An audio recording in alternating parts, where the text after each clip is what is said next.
What's going on, good people? Rich here.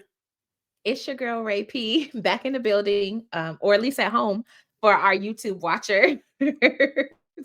Welcome Yep. back to another episode of the Culture Garden Podcast, featuring myself and one of my favorite people in the whole wide world, Kyron, aka K Rich, Rich to God, Ray Cincinnati's very P. own.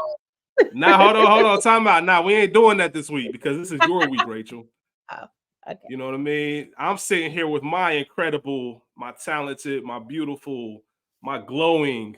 Um, uh, are there enough adjectives that I can keep going? Incredible, uh, No, divine, the whole nine, man. Noteworthy, like just yeah, absolutely everything. Just regal. Um, All of them, man. I'm gonna come up with more as the episode comes along. As soon as words come to my head, I'm just gonna blurt them out. Yeah, just let everybody know we're talking about Rachel. I am showering her as everyone else should every day, but specifically this week, just because it's Ray P's birthday. And if you know anything about Rachel, big Pisces. big Pisces, and Rachel does not play about March 1st. Period. Like the quickest way to not exist to Rachel, play Mm-hmm. her on her birthday, forget her birthday. Like Franklin tells like Franklin tells Z, fuck your birthday, all that behavior that Yeah, will get that you off hurt the my list. feelings so bad. Yeah, I think about you every time I watch that scene because I know Yeah, how much your birthday means to you. you will But be happy birthday, a Rachel. nun to me. Thank you so much. I love you. Thank Absolutely. Love you more. Everybody out there, if you follow Rachel, follow the page, make sure you give her a shout out, show her some love, flower her, give her flowers and shower her with love on her special day. It's actually March 1st on Friday, but we're going to celebrate it all in March. So shout out to Hey, you, Rachel. thank you. Shout out to my dog, little bro, School, man. Um, School's Guilty Pleasures.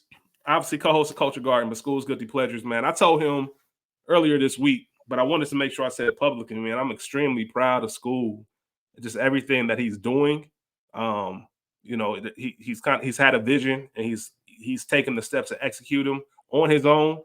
Um, I'm there for him if he needs any help, but this is just something like he wants to do, and he's been killing it, man. He's got his own IG page up. Make sure you guys follow that. The page will be in the episode description. He's got the logo going. He's got his new day of drops. So all his episodes will be dropping on Fridays. I'll check with him to see if that's going to be weekly, bi-weekly, where he is with that. I know he wants to do it weekly at some point, but I don't know if he's actually at that point. So just be on the lookout for that. So shout out to School, man. He's really killing it. And shout out to him for his solo episode, because the degree of difficulty it takes to perform or talk 30 minutes without anybody else there to kind of break the tension or break the conversation, there's a high degree of difficulty, and it looks easy, but it's really not. For So I sure. want to give him a shout out and his flowers for that, man. Shout out to School. And obviously we got y'all looking forward to what we have coming. And I've started, I haven't gotten too far, but I have started my homework assignment. There's a certain show that you asked me to watch. Haven't gotten far enough to really start having a conversation about it, but I am intrigued and I will continue watching. You started from the Sooner beginning rather than later. this season. This season. Nah, I ain't going this season. Okay. This season. But yeah, wild. But yeah, before we get started today, please remember to like, subscribe, share, tell a friend to tell a friend. Also, completely random. Rachel. Yes. Divine Joy Randolph. I think I love her. Big sweep. So she killing everything. She got 26 awards right now. Yeah. As you know, if you listen to us weekly, it's not just about the big, platforms. There's a ton of awards and organizations that give out awards, and she's been 26 so far. Still got the big ones to go. But when we talked about her in the Black Real Awards episode, that was my first time really being familiar with her.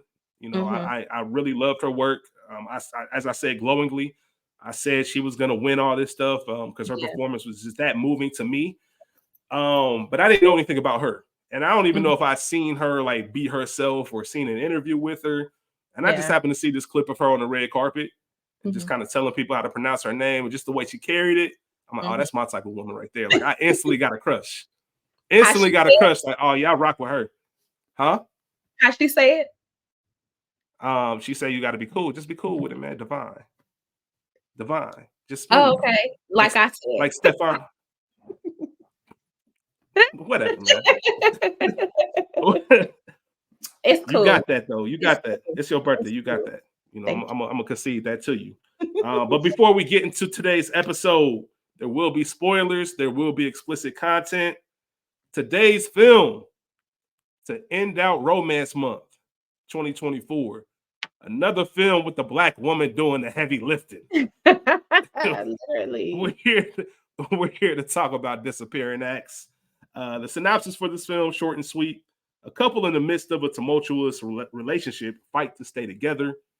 As far as the stats go, it was released December 9th, 2000, and released with air quotes around it because this is a TV movie made Mhm. for television. Directed by Gina Prince Bythewood. This is the second selection for her this month. Your girl. Obviously, we did Beyond the Lights. Yeah, man, shout out to Gina. And she also, not only did she have this film drop in 2000, she had Love and Basketball come out April of 2000. So, um, very good year for her as far For as sure. her content and what she was able to produce. Writing credit, of course, goes to Terry McMillan. For all of you who don't know, Disappearing Acts is a novel of hers that came out. It was released in 1989. The teleplay was written by Lisa Jones. My 90s kids, the 90s kids out there, you guys will appreciate this. Lisa Jones, she wrote 2 episodes of Gullah Gullah Island, and she Aw. wrote and she wrote 1 episode of Blue's Clues. Okay. So shout out to my nigga Binga Binga. Um, Shout out to Come Steve, man. That's just them Nickelodeon days. You know, if you know, you know. That's all I'm gonna say about it. There's no budget information. Obviously, Mhm. not the same budget as a feature length film because it is an HBO cable film. Um, and it's funny to think about it. It's the year 2000 when this came out, and I think about this being a television movie, which I guess we can discuss as we get into the episode. I don't necessarily mind it. Um, I don't know if being a theatrical release would have changed much about the film. I don't know how much a bigger budget would have made the film different. Mhm. But I will say it's still funny that in 2000 Hollywood was not interested in throwing money at black love stories. Yeah. Like we don't care about this. Like nobody's gonna watch this.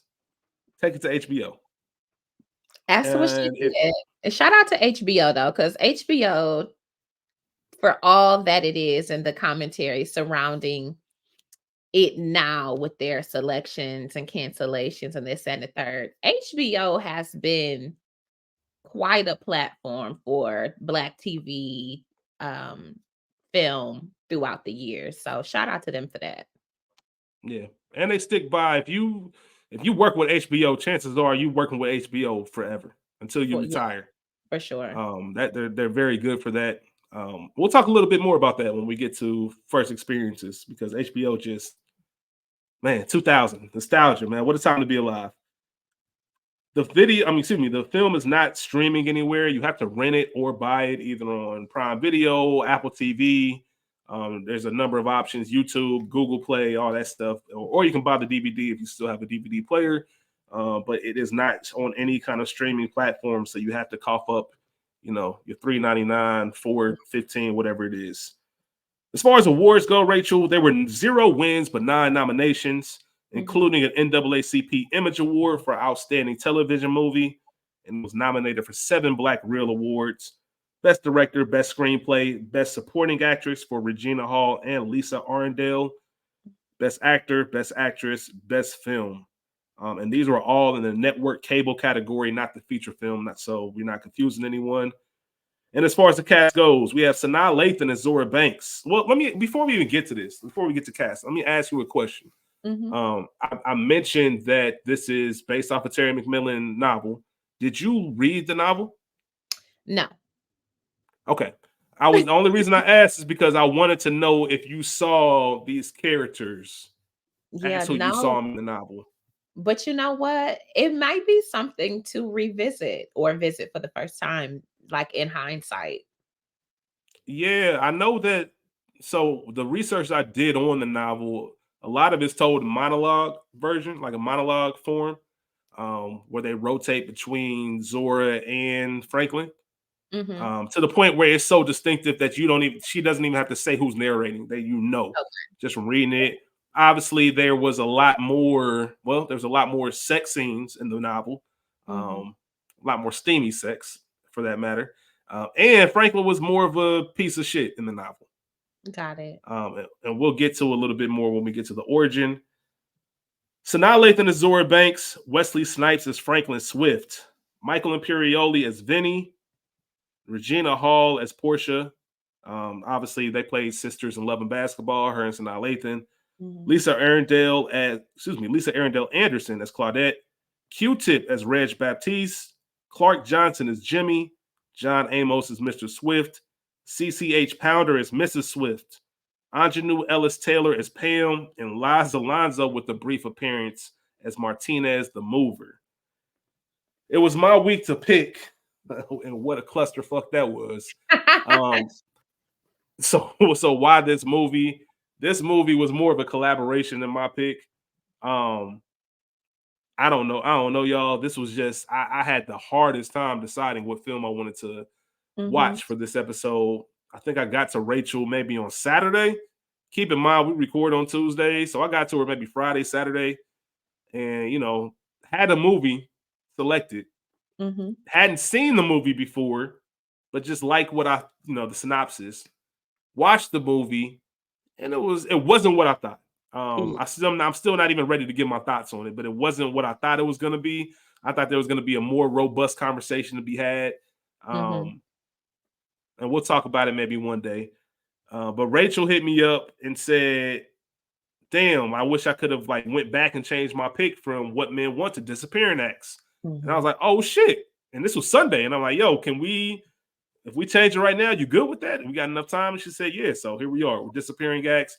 I thought about this film and was kind of like, television movie. I don't know if I really want to talk about it. I don't know if I'm ready to go into that conversation. I'm like, nah, this actually would be the perfect film to talk about because I want to get your thoughts on it, Rachel. I want to hear how much you love it and just ask you questions about some of the scenarios that Zora is put in this movie. I have my thoughts.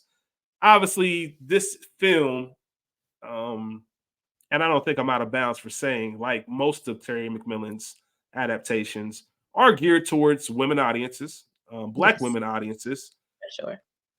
I don't think there's any, how do I want to say this? I think when it comes to the men characters, it is what it is. Mm-hmm.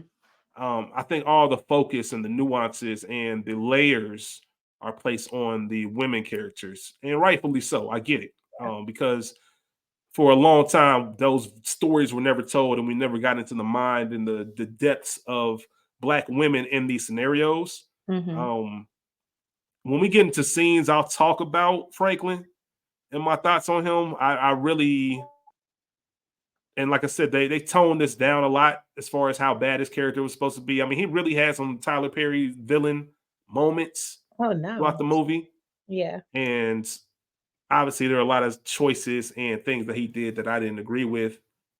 We'll talk about if he deserves some bail. We'll have a conversation as we go along. So, went through the cast. Classic or not, Rachel? Disappearing Acts is a hood classic. Okay. Okay. Oh no. For real, for real. No, I think that it's kind of unsung. And to your point, likely because it is a TV movie versus a feature film. So unless you had HBO, you probably didn't see Disappearing Acts or somebody in your family, a big cousin, like in my instance, who had this on VHS at the time. Maybe it was a VHS, something. It was on tape because I know they asses ain't had cable. But I You think? saw it You think? regardless. Yeah. That's. I think a lot of, to your point. If you didn't have HBO back then, because Hmm. this is, if we I think back 24 years ago, way before streaming. If you didn't see it, you didn't see it. You missed it. Mhm. TiVo might have just been popping. I don't Yeah, even think DVR per se was really a thing yet. I So don't there think so. weren't many ways to see it. Like you had to get a TV guide or look in the paper, see what Mhm. was showing on what channel, and then Yeah, hope you catch it in time. Make your plans around the TV schedule. That's how it used to be done. exactly. Um, there's a small community I think that you can say it's a classic. I think it's mainly because if you experience this, you experienced it with the same people that we just mentioned. Those Mhm. people that had HBO right around that time. I can get that because you probably had access to it or watching it more, especially for our age range, like in grown people's business at the age of 13 and shit, For So sure. that was very exciting for, I guess, our age range during that time. But I can't say it's an overall classic. Right. Um, Let me ask you this, Rachel. Yes. So we mentioned Terry McMillan, of course. Mhm. And I keep mentioning Terry. If you don't know her, she's incredible author, novelist, writer, Mhm. chokehold on the 90s as far as these adaptations. She's For actually had sure. 4 of her novels turned into adaptations. You have How Stella Got Her Groove Back, Disappearing Acts, Waiting to Excel, and A Day Late and a Dollar Short. Yeah. A Day Late and a Dollar Short came out in 2014 as a Lifetime movie. Time. And Mhm. then obviously Disappearing Acts is a television movie. The other two were feature length films. Yeah. And I have to ask you, which one is your favorite? Ooh. The easy answer is Waiting to Exhale. But the only book of all of these that I read was A Day Late and a Dollar Short. Okay. Um, Shout out to Whoopi Goldberg, who was in both A Day Late and a Dollar Short and How Stella Got Her Groove Back. Mm-hmm. Ooh, I still might go with Waiting to Exhale. I'll rank them. Waiting to Exhale, How Stella Got Her Groove Back, Disappearing Acts, A Day Late and a Dollar Short. Okay. All right. Yeah. I wasn't expecting you to go Waiting to Excel. Really? I thought you were gonna go Stella. Mine is Stella. Mm. But once again, Waiting to Excel. If Waiting to Excel was my pick, I probably had more questions about myself.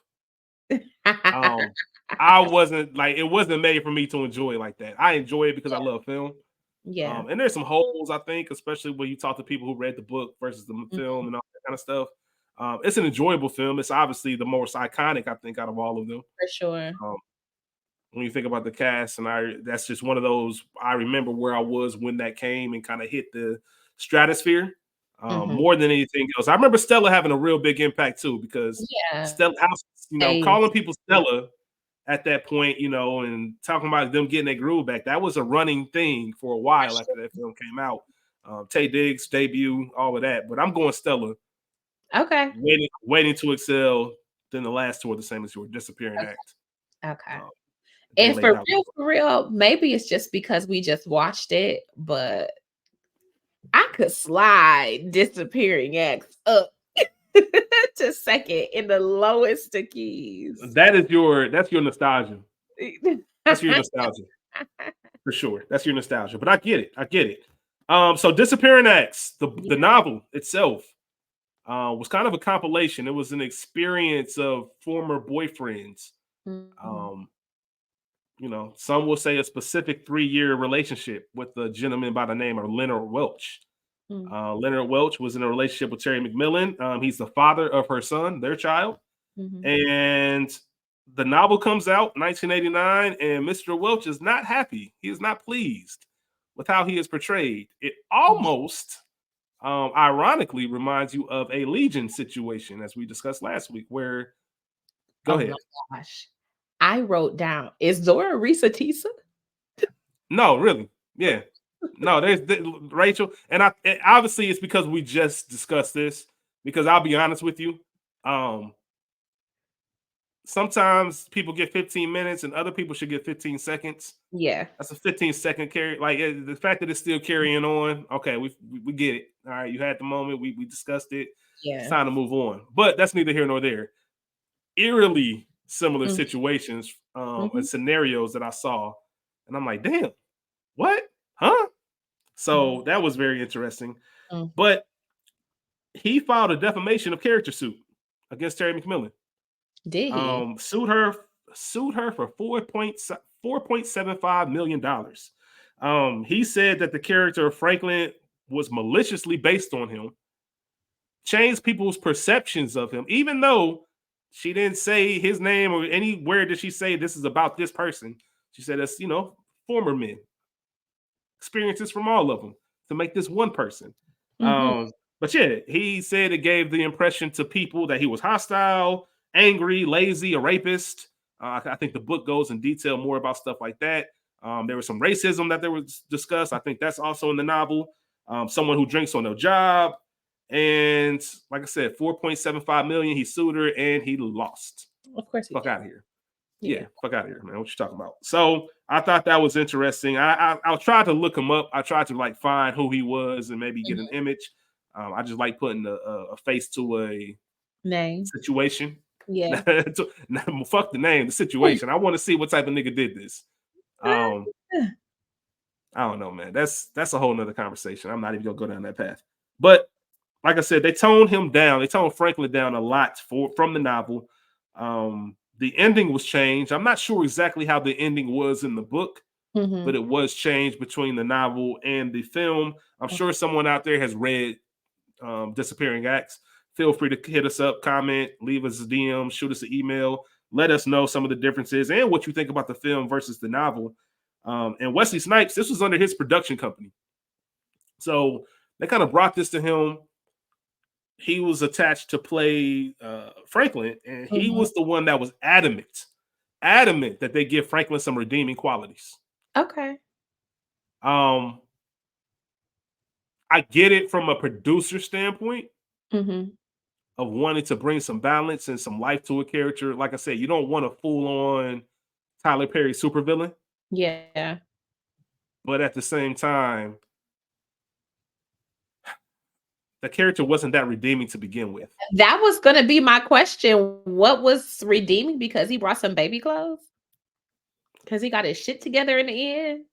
I really and we'll talk about it. We'll talk about it in a second because I got a lot. I got a lot to unload the clip on, man.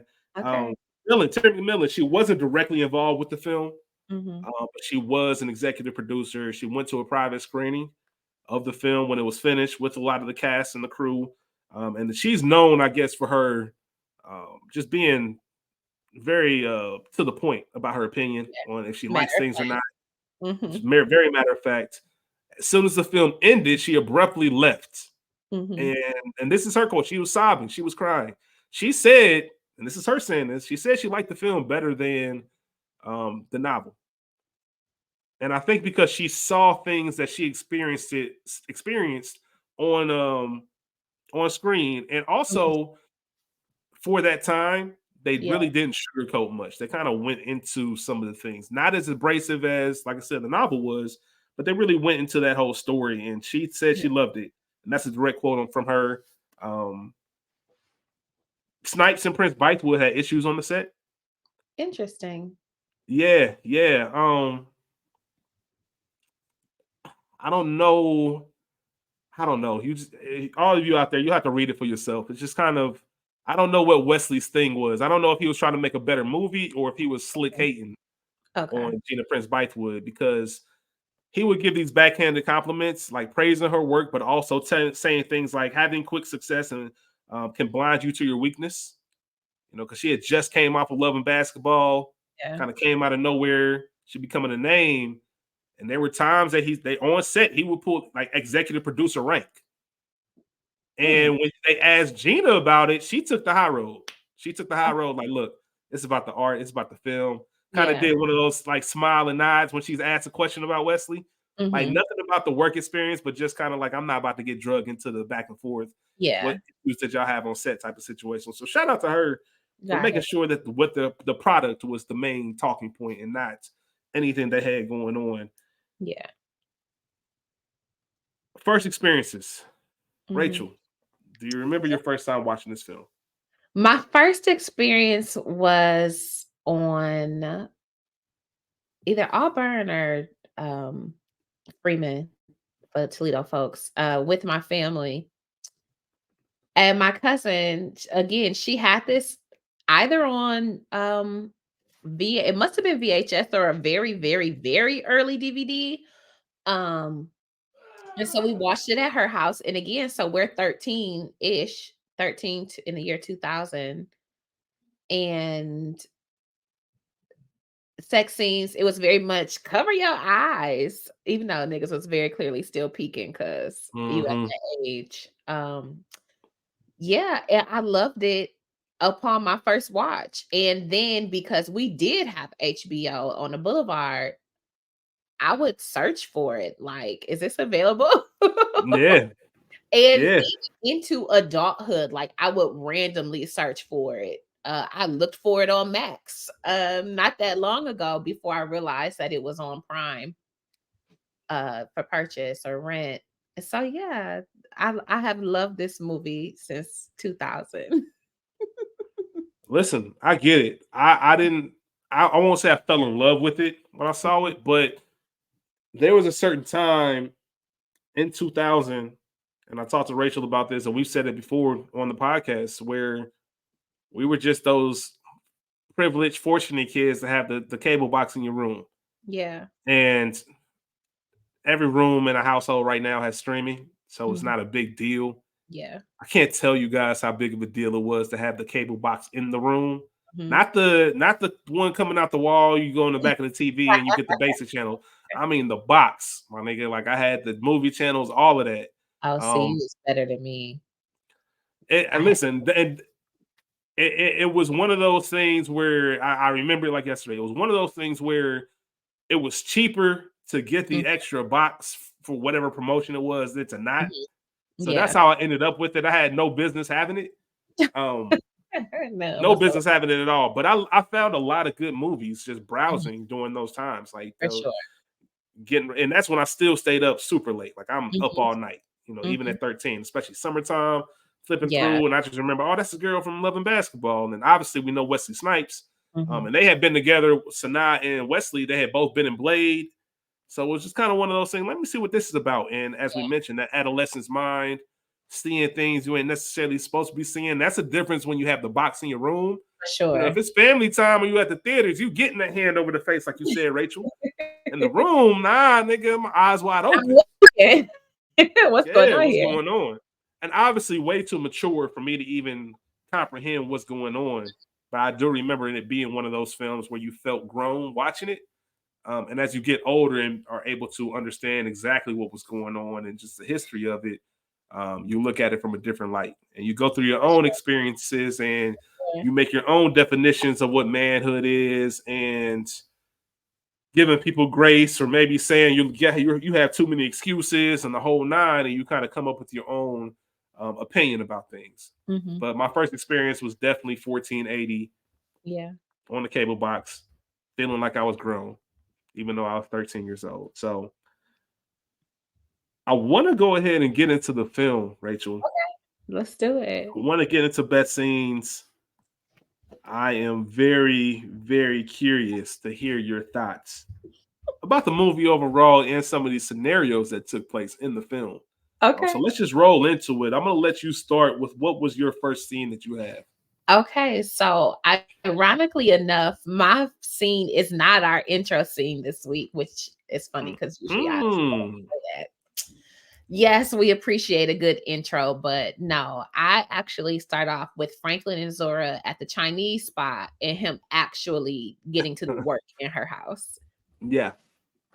Just because yes, we've been introduced, we see how they met. We kind of get the vibe of who he oh my god, neither one of us can talk today. For who he is. But it was something about that here I am, let's do this now, that I just was like, okay, I see what you're putting down. And that to me gave more of a look into who both Franklin and Zora are as people. All right. Hold on. Okay. Time out. Uh, So that gave you a look as to who they were as people. Mm-hmm. Did you, at this point in the film, early on, is Mm-hmm. Franklin a good man to you, or is A he giving blue off homeless syndrome? brother. Is he giving off like, I'm gonna put this dick down for the rent? No, not yet. Not yet. He does not give hobosexual. Um, it just gives intrigue. At first, you're not quite sure. Yes, there's an attraction. You can kind of see it very early on in that intro scene, but I think not until we get to the whole Chinese spot do we really sort of get that. Um, to me, that is our introduction of Franklin having a little swag. Like, you call me now, I'm on a job for real. But this is where Yeah. I get to see, like, oh, you got a little something to you. There's nothing. Um, you got to carry it like you got nothing to lose, For right? sure. You For got to sure. carry out. There's nothing. You have nothing to lose, and that's what Franklin did in this scene because he really didn't. Like, yeah, I rock with you, and I was on some fuck shit. Like, she very easily and should have flaked on him, or Mm-hmm. excuse me, like just cut her losses, should I say, since he flaked on her. Mm-hmm. But he just naturally was just on some like, oh, like, let me get some food out of eating. Oh, you want me to wait on you some more? Oh, no, I can eat with you. You got food, right? You ain't about to eat all this. Just the way he kind of talked himself into that and Mm-hmm. lowered that wall some more. That was just pretty smooth. I ain't gonna hold you. He found his way into that apartment and was genuine. It wasn't any creep shit. It wasn't Exactly. no. It wasn't Darius getting the address off the check in the record store, following you home. It was Mm-hmm. just like, I offered this. My bad. I did tell you I was gonna be here. Something happened. I'm Yeah. here now. So it speaks um it speaks volumes to, and this was very relatable content, Rachel, when she said to Franklin, you sure do ask a lot of questions for someone who doesn't say much about himself. Mm-hmm. Because I'm very much the same way. I'm very observant and I'm curious. Mm-hmm. I have a very curious mind. You can probably tell from the research I put into these movies and all that stuff. I love finding out about everything I can about things that I enjoy and that I like. So if I'm rocking with you, I want to know everything about you, but I lose track of talking about myself. So if you don't ask me, Yeah. you might, because I have the label of being a mystery or having some mystique to me. I could Because see that. I don't necessarily give too much info, but I'm not hiding it. I'm not hoarding it. If you ask me a question, I'm gonna tell you what it is. Yeah. But I don't talk about myself more so than I want to know about you and Oh, kind of see who you are. But I when could she, definitely see that. I could see that. yeah, but Yeah. when she did that, what I really loved is he he instantly opened up. You Mm-hmm. can tell that nobody's probably asked him that in a while, and Mm-hmm. he talked about his dreams Yeah. because it's easy to look at a nigga, especially niggas who are struggling, Mm-hmm. and think that they're just happy with the situation. Like, nah, I But have a see, dream. I have things that I want to do. we don't know yet that he's struggling. You know what I'm saying? Because for That's yeah, real, I don't equate contractor with struggle necessarily. Like, yeah, you're doing the grunt work, but for all she knew, he could have already had some of that stuff off the ground. You know what I'm saying? Like, I'm just that's doing fair. this. It could have been some side hustle shit. Like, we didn't know That's for real, where he was just yet. we didn't know he only had $122. Come on. Yeah. Come All right, on. that's fair. That's a very good point. That's a very good point. Yeah, because I definitely don't want to give the image that if you're a blue collar brother, you know what I'm saying? If you use your hands, if you pick up a trade, because in all seriousness, more niggas need to pick up trades. Like, For seriously. sure. Like, For sure. I'm not saying I'm about to open a mechanic shop, but I know how to like change brakes, oil changes, all that. Like, You do? as I've been, yeah, man. Don't call me. As I've been into those industries, I see like the age is higher and higher. Like, the average age for a body shop mechanic is like 60. Like, we Mhm. need more young people picking up trades, but that's For just my own sure. personal rant. Like, Yeah. not everything can be tech. Like, people still need to learn how to do things. So yeah, not trying to give that image at all. I think we just knew that maybe at this point, him and Vinny, like Vinny wasn't consistent. And he was trying to find some consistent work. It wasn't Yeah. that he didn't have any work ethic. He just couldn't find it consistently. And then Right. you learn things about him as to why not. And it's like, okay, I kind of get where you're coming from. Mhm. Her speaking life into him. And there is something about, we're still on that scene with the at the apartment, Chinese food, but there's Yeah. something about being able to joke with each other. If I can talk a little shit to you without you being offended, For sure. then I know, all right, there's levels, right? And Yeah. we're reaching them. All right, that's a jump. That's a big jump. Mhm. I can talk my Mhm. shit. I loved when he grabbed the yearbook. Shout out to Toledo. Hey. Shout out to Toledo. But he just said, like, that's some shit I would say to somebody I've been friends with for a long time. You don't want me to see it. Why? You ugly? Like, just small shit like that. You know what I mean? Like, get the fuck out of here. Like, I love that playfulness that they had. That's it. Pause. Toledo gets random shout outs all the time. So shout out to the mud, to the And, glass city. But and you know what's funny? You know who what? always shout out Toledo? Who? Michigan people. Michigan people. Terry McMillan from Michigan. Like, she was born in Michigan. Like, it's just always funny how, niggas had a battle over Toledo, man. Go They did. go do y'all history, man. It is. Yeah.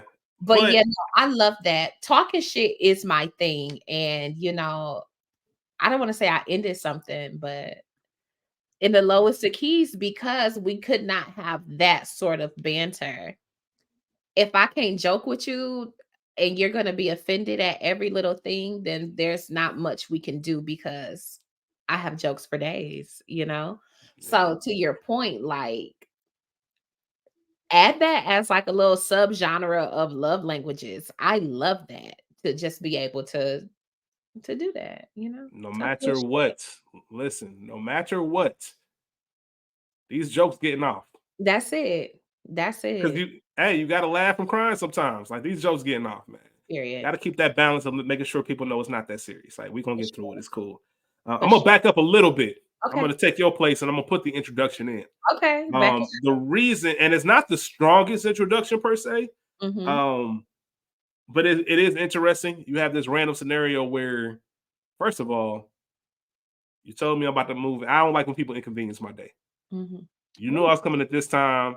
I'm not here. Not only that, it's just that, like, I'm moving. Like, I have everything else waiting on this. Mm-hmm. You got this nigga putting my shit on the street in New York City, Crazy. leaving me by myself.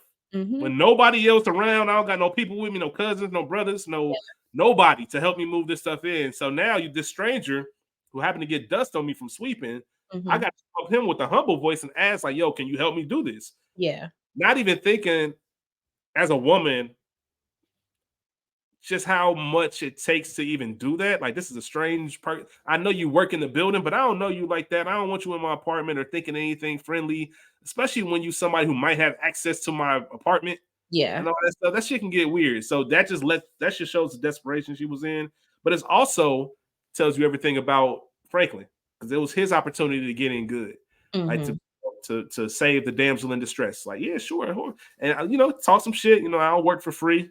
Yeah. Of course, he moving those boxes, and that takes one of the things I hate the most is moving. So if you actually helping somebody move, especially a stranger, and you going to fight to stairs, by all means, I got to get that number. I got to see you again. We got to see what's going on. And I say it all the time, Rachel.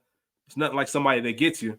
Baby, I get you. Yeah. When he heard her name and then knew exactly where it came from, and she said, yes, I'm named after her. And obviously later in the movie, we get the opposite kind of interaction. Greg ain't There's just something, there's like, without knowing that, there's nothing better than without me prompting you or coaching you, exactly what kind of language I speak. So the fact that we see they're already speaking that same language, we gonna be cool at the very minimum. Yeah, for it sure. might not be nothing else, but at the very minimum, I fuck with you because we speak the same shit. Opens up the door for some follow up between them, even though they didn't do the proper like exchange of information. And just as school would say, man, so now Lathan was looking like butter in this film. There's a scene. There's a scene after he moves her stuff in and she's in a robe. Art. Just artwork, man. Just she was looking like butter in this whole film. But I got the introductory now. Okay. I wonder if I can guess your next scene, Rachel. Go ahead. What's your next scene? It's the first dinner with Zora and her friends. Okay. Just because, again, we're getting Claudette and Portia, we're getting the supplemental characters. We're building on who Zora really is. So subsequently, that, which is what I think you think my next scene is, Mm-hmm. Franklin popping up at her house Mm-hmm. when she's leaving that dinner. All of that, that whole montage of filmography, I just love that one because we get the friends, we get the shit talking. Every friend group, we talk about the dynamics being tricky, especially where there are three. There's always somebody who's closer or the central point of friendship, and the other two, not always, but just deal with because the nature of the love they have for the central character. So I love that, and I'm obsessed with Regina Hall. So there's that. Only person that loves Regina Hall more than me is you. I love her so Um, much. my goodness, Regina Hall looked good in this movie. She Yes, is she just does. incredible. Yes, She's she oh does. my Um, goodness. so we get that, and then this to me is our first come see about me Hold with. on, real quick. Go ahead. Before we get to that, let's stay on the friends real quick Okay. because you already said it. We'd like to talk about friend groups and have those conversations. Mhm. What do you think about this friend group? Like, how long have they been friends? Is this a college friendship? Is this a childhood friendship? Is this we Um, met post college as adults? Like, who do you think the somebody, central figure? yeah, somebody says it. Either Portia and it was either Portia or Claudia. I can't remember. One of them grew up with Zora. One of them knew her way back when. The other, I think, is some transplant we met here in the city on some friend shit. This my friend, so now it's your friend too, type shit. Got you. And those never work. They They can you can like do the activities, you can send the invitations and kick it, but it's never that real. Like we're a friend group. very, very, very, very seldom. Yeah. Very seldom does it work. Yeah. But in the scenarios where it does, shout out to that. Um, but it gets tricky. It gets Is tricky, it? especially if the personalities seem different. Portia seems, I mean, she says she can't stand that bitch in regards to Claudette. So Mm-hmm. she seems more down to earth, chill. I don't want to say around the way, but just a regular ass chick. And Claudette seemed very uptight, very buttoned up, maybe a Jack and Jill, I was just Rachel. I promise bourgeoisie. I was just about to say she's a Jack and Jill kid. Yeah, so just very, very, very different. Even in the way that they talked about Franklin, upon his entry to their world and just throughout their handling of him, the way that they kind of look at him, watch him, who he is in their minds is very different to me. What I Yeah. want to ask you, you've seen, I think we covered Daddy's Little Girls here on the Garden. Yeah. Did this friend group and situation remind you at all of Gabby, Terry Vaughn, and Tracy Ellis Ross and Daddy's Little Uh, Girls? I think that Tracy Ellis Ross and Terry Vaughn were much more Like they were work aggressive with their for thoughts. sure. Yeah, For as far sure. as that, but yes, they are similar friend groups. It's just it's the non-Tyler Perry version of that friend group. Yeah. We always, shout out to Tyler Perry, man. Shout out to him. I watched Mia Copa this weekend, man. Shout out to Tyler. That's Kelly Um, Rowland. Shout out to Kelly, man. I just Tyler Perry he just gonna Tyler Perry shit. And it is what it Yeah. is. Like I don't even mean that as a diss anymore. Like Mhm. that's what you expect. So that's what I mean when I say it's the non-Tyler Perry version. If there Mhm. was um, a filmmaker who just wanted to write some regular shit, they would have Yeah. wrote that friend group. But yes, very similar, very Okay. similar, very Okay. similar. I thought about them too. So it's funny you said that. Yeah, I thought about them a couple times throughout. So Yeah, they yeah, just um, I absolutely love that. So I think what I was moving into Franklin him popping up. popping up, which scary. Stranger Pull up, danger. pull up on me. Pull up on me. But also, hi. It's good to see you. I've been drinking. What's up? What's up, Frank?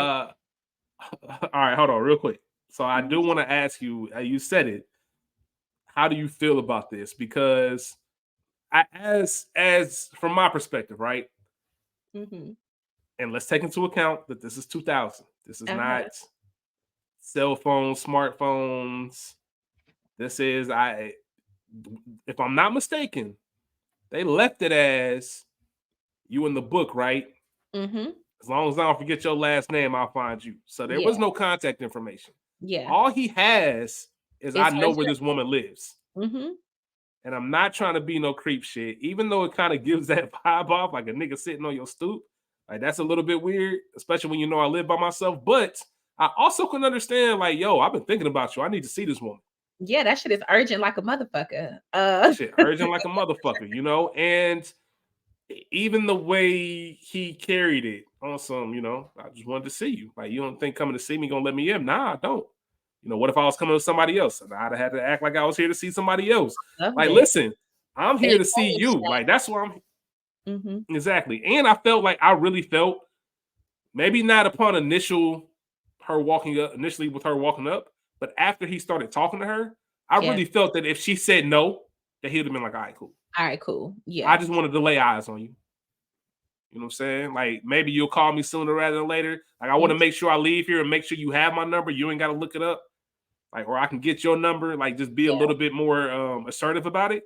But Yeah. I never got the idea that she was like in danger or some shit like that. So Not at all. As to your point, we think 2000s, and now niggas are so fucking crazy and weird, even though they were then too. But and I've something, said this.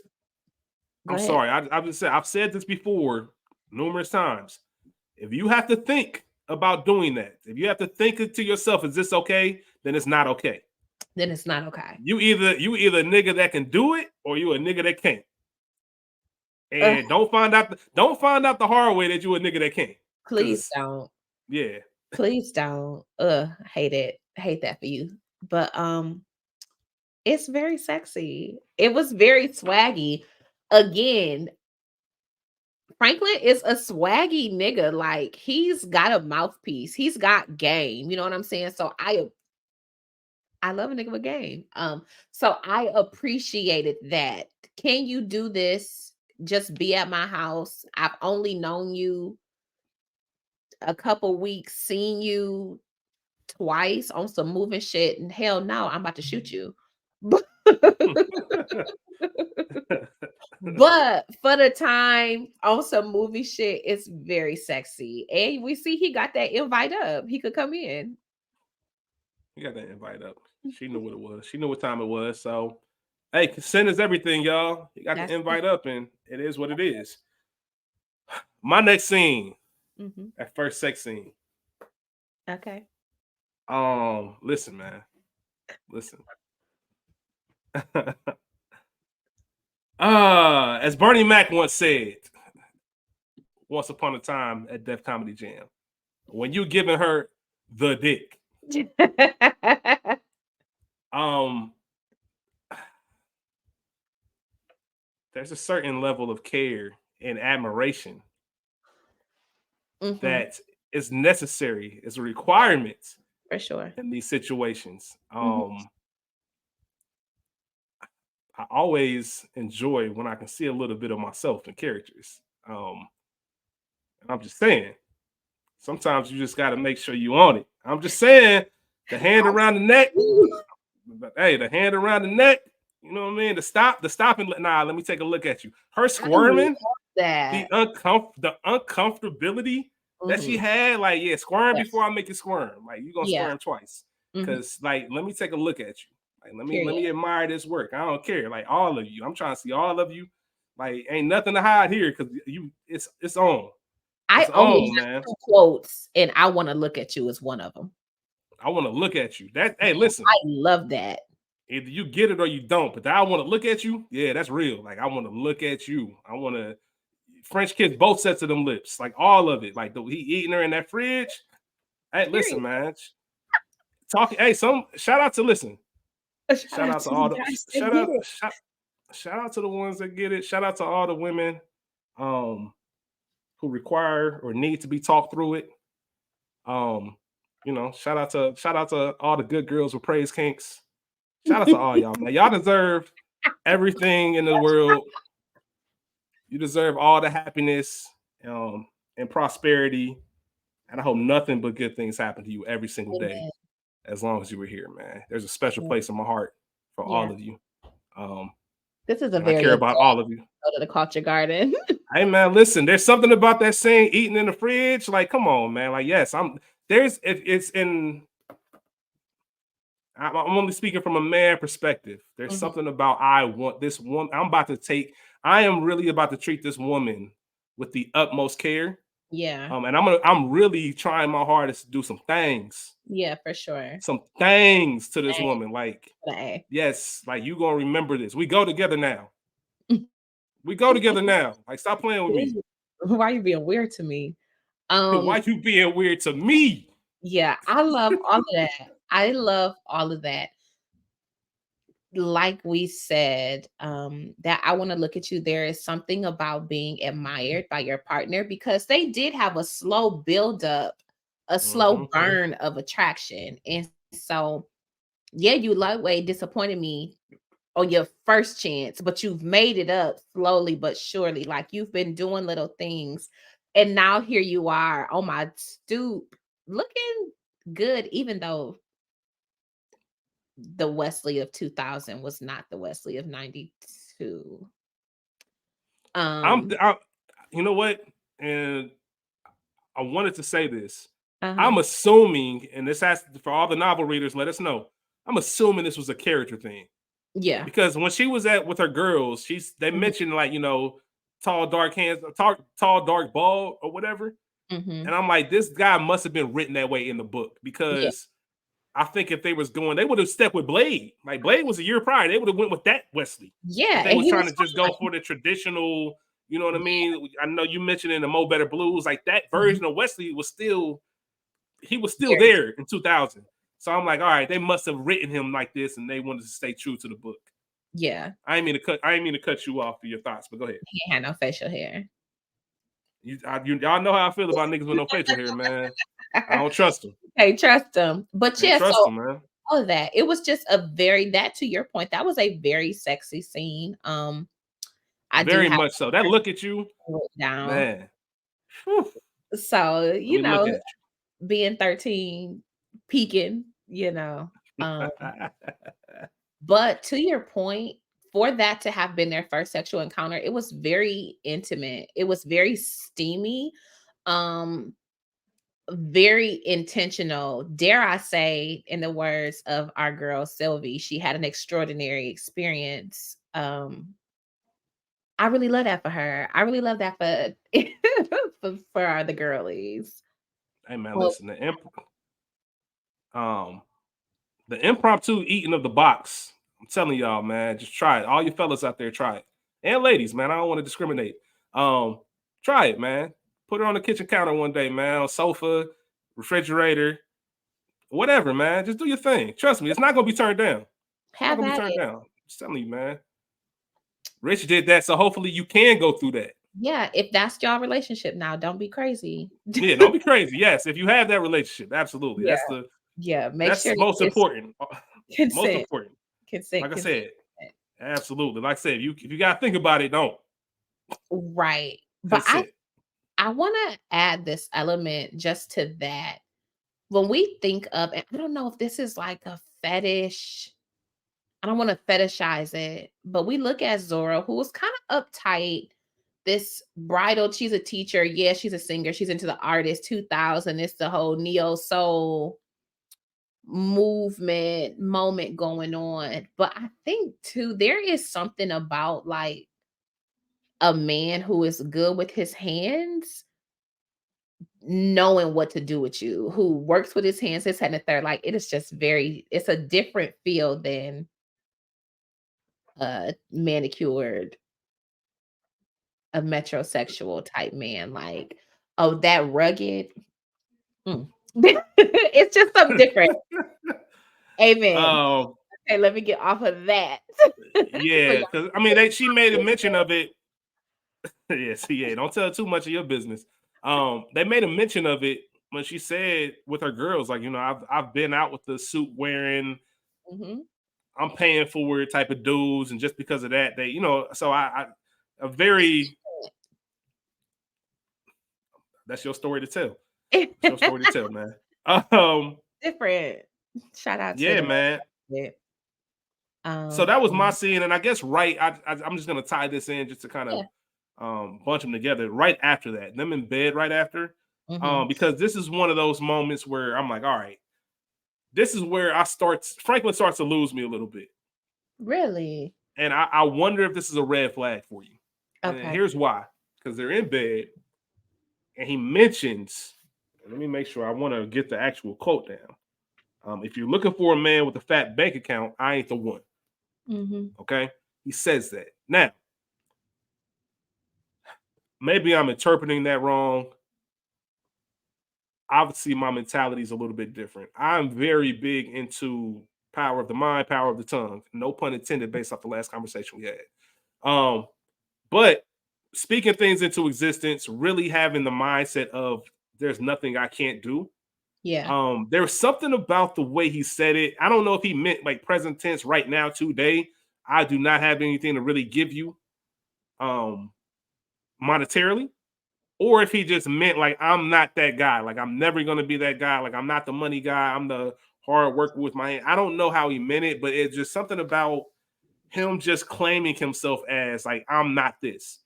I think there's a way. If it's me, like listen, I know this is moving kind of fast. I know we haven't really had this conversation as far as where we are in life. I'm not where I'm necessarily happy with, like, but Mhm. trust me, every day I'm working for it, man. I want to make sure I can give you anything. I want to make sure I support us, provide for us. Um, make sure that you don't have any additional stress. You have things a certain way versus just saying, well, if you're looking for the nigga with the bag, I ain't it. Like, nah, bro, you don't go about it that way. Yeah, I think that is twofold. Okay. I think that there is a part of it where he's like, look, because again, we don't know that he's a penniless sitar player. Like, we don't know that he's broke at this point. We Yes, do I now. know He that just he said it. works, but now we know. So Okay. now here it is. Look, I have to tell you, I'm not wealthy. Like, you see me working, nigga. No, this is really what I do. This ain't no side shit. This is how I make a living. We don't at this point know about his wife and children. So you need to know that I don't have no money like that, period. On the other side, I think that there was a level of insecurity or lack in belief in himself when we get to the scene where we meet his parents. His mother handles him very differently than his father. When we look at the relationship he has with his wife, Pam, her experience obviously is different. I mean, she might have been wooed like Zora because clearly he knows what to do. But how she handled him and navigated him also was very different. So maybe there is an element of defeatedness that he speaks I, with in a preparation. Let me tell you before you find out that this is what I have going on. And you said it earlier, she spoke life into him very, very early on, yeah. so that probably was a big part of his attraction to her, because one, you don't have the negative experiences that these other women in my life have, so you only have this to go on, and you see enough in this little bit of me that I've shown you to speak life into me, to Hmm. speak well of me, this, that, and the third. So it's there, he probably does have some internalized negative speech, and it comes out 100%. as this is honesty because the nigga ain't got no fucking money. Yeah, no, that's a great point, and I have it. Well, there's other scenes where I'll kind of go into it a little bit deeper, but his insecurities come out a lot in this film. Yeah. There are moments when Zora is just being honest, like Mhm. literally not trying to cut deep or anything, just being honest, and he takes it a certain way to where his insecurities come out. So you can tell that he's had, he hasn't had much life spoken into him, Mhm. throughout his years, and it's hard to take L after L after L, For sure. especially when you get to. This is another thing that we've discussed before. Um, we're the new adults, man. We're the adults in the Right. room. Yeah. And there's a difference between being 28, 29, 30 adult Mhm. and 36, 37 adult. Like Yeah. it's like, no, I'm a real ass. Mhm. Like if shit go down, I got the answers. It's Yeah. that type of thing. And it's hard to be at that phase and you keep hearing no and you keep hearing Mhm. not yet, or you still struggle to get X, Y, and Z done, and you look at everybody else kind of lap you. Yep. It's debilitating mentally. So I get that part of them. Mhm. And that's my one saving grace, and I guess the bail that I'll shoot them. But we'll talk Yeah. about it as we continue to go on. I just went through those scenes. What's your next scene? Mine is Franklin thereafter telling Zora that he dropped out of school and was still married. Just because, again, here we are in euphoria in this little love nest that we've created together,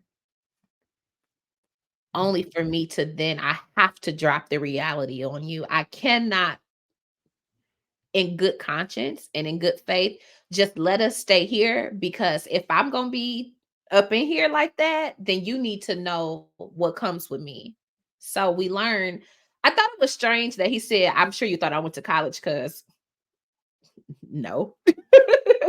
I don't know why you thought that, because you knew who Zora Neale Hurston was. Like, you could have went to a good high school. I don't know. You could just be an avid reader. Right. So so there was that. But it was crazy when Zora was like, "You don't even have a GED," and it was a little bit of relatable content. I could be a little judgy sometimes, but why the fuck you don't have no GED? Especially considering when we later see his parents, like, it don't look like you came from a home where there was a lack of discipline, oversight, structured. So what the fuck was you Right. doing? Like, you don't have shit to do but go to school. Whatever. Just because I like that, all that to say, because it really sets us into the reality of what the fuck is about to happen in this movie with these two characters. We've seen, yep, you've told us you don't have no money, but now we get to why you don't have no money. Mm. And Zora has a choice. At this point, yeah, I like you. You've blown my back out probably better than most people. And now this is what I have to deal with. This is what I have to make up in my mind if I want this man with a big dick and great sex and who takes care of me in other ways and shows up when I need him and fixes things in my house. Is that enough? She has to decide that. Is that enough? This little bit and this good feeling that we have, this fake utopia that we've built in our own little world, is that enough to, like, combat you not having any money? You still technically being married despite being separated for however many years, having children who are 10 and 12. Those are, if you ever dealt with a nigga with preteen kids, it's tricky. It's tricky. And those kids were very polite, but like they might say some funny shit to you. Like, bitch, I thought you lived in North Carolina. 100%. Yeah. I'm just weak because I know what you're talking about. Hey, you funny as hell. On my doorstep. Yeah, I remember that story. I remember you telling me that story. Yeah. Um. All right, hold on. Talk about. Let's rewind it just a tad bit. Yeah. I Yeah. want to ask you what is Ray P doing in this situation? But Oh, before we do, we got to remember right before this, mhm. she pulls up on him. Mm-hmm. gives him the nobody's perfect speech. Mm-hmm. Ask him if he's moving in himself or he gonna get some help. She giving this nigga the keys. So that nigga was putting in some work. Gave him the Is that keys. before that? Yes, that's before that. That's right before he drops the bomb. I think that's why he felt comfortable telling her that information because you about to move me in. And he told her, which he talks about at the end scene, but Mm-hmm. there is something about if I ain't got myself right, I can't be all up in your crib like that. I get it. He's talking about the rent is steep, and even if we split it, I ain't got it like that. Like, I'm not just trying to be in your crib, even though, as you said, Rachel, there are other things you can do. And Mm-hmm. I'm talking non-sexual things that For you sure. can do to For make my life easier around my place. And we see him doing that. You're a handyman. We talked about this in the photograph, nigga. If you can build me shit and do this and like take that part of it away, Yeah. then we can be good. Like we can figure the rest of it out. But she said, "I just want you with me," which let me know, like, oh, she all in. This nigga got her. Yeah. And I think what also gave him some grace is Franklin got that extra money from Jimmy, who owed him, Mm-hmm. and he got $400. He spent $200 to get that piano out, Yeah. and Yeah. however much it costs to actually get moved in. Mm-hmm. So that's just Might that have was been one of the those whole moments. It might have been the full 400, but it was a beautiful scene to show, like, all right, this ain't no I'm trying to use you because I don't got nowhere else to go or this, that, and the third. Like, nah, I really care about this woman. I believe him when he says, like, nobody, when he told her the truth. And then I think somewhere throughout that conversation, he said, I haven't even cared enough about a woman to even think about finishing my divorce or telling her all of this stuff. I really believed him. Like, this Yeah, is for my sure. nigga felt that he found gold, and I'm not trying to fuck it up. So all the Mm-hmm. shit that I've been omitting, and that's one of your favorite things, Rachel. What's your quote? It's still betrayal. A mission is still betrayal. Like, and he said it directly. Like, you lied to me. I ain't lied. I just didn't tell you. Yeah. That conversation. Are you? Because the big thing is you married Mm-hmm. and you got 2 kids. What? A matter of fact, let me ask you this way: rank the order of you being alarmed. Like, what is it? Is it the wife? Is it the kids? Is it the you don't have a GED? That's GD. It's crazy to me. 4 years. I know she said 4 years, and this is where that insecurity comes in because she genuinely couldn't understand. Like, after 4 years, how do you not have enough money? And then he Yeah, flipped it and said, "Oh, is that what we about? I guess the money." And bro, it's not about the money; it's about the honesty. that Like, it's part. not like you dropping all of this on me. Like, I'm just trying to understand, like, how you don't. Because I'm not gonna be real. I don't pocket watch. I don't believe in pocket watching. But if I'm involved with someone, you got to sit down and explain to me, like, what do you do or what do you have going on? Proof of funds, my nigga. Proof of funds. Proof of funds. I need to see that proof of funds to know exactly what because maybe you make money and you're not good with it. Yeah. Like, are you like Jimmy and have a gambling problem? I know in the book he had like a drug and Mm-hmm. alcohol problem. Is your money going to that? I just want to know how you handling this because I don't understand how you've been separated for 4 years because you can't afford So to get this divorce. that's the thing. But you think here in New York, they have to be separated for a year before you can get divorced. So Okay. that's one of them years. The other I don't know why you three, know that, but okay. I have lived a life. That's one of them years. It's the same way in North Carolina too. Um, Okay. but blah blah blah blah. That's one of them years down. The other three, if you've been dealing with Vinny all of this time because you don't have a GED, you've been dealing or working unstably for the last 3 years. So no, Mm-hmm. you don't have no money. If he kind of explained it, all the money I got, I give to Pam to take care of the kids. Even that is not enough. When we meet Pam, she say, "Nigga, I can't do this by myself," you know. Straight up. So him not having money for real, to get the divorce because they're not cheap, believable. Okay. That was believable for me, but I want to back us up to the point that you made about him spending the little money he did have on getting her piano. there's kind of a discourse online, or I haven't seen it recently, but before, of a poor man spending money and doing things for you versus a rich man.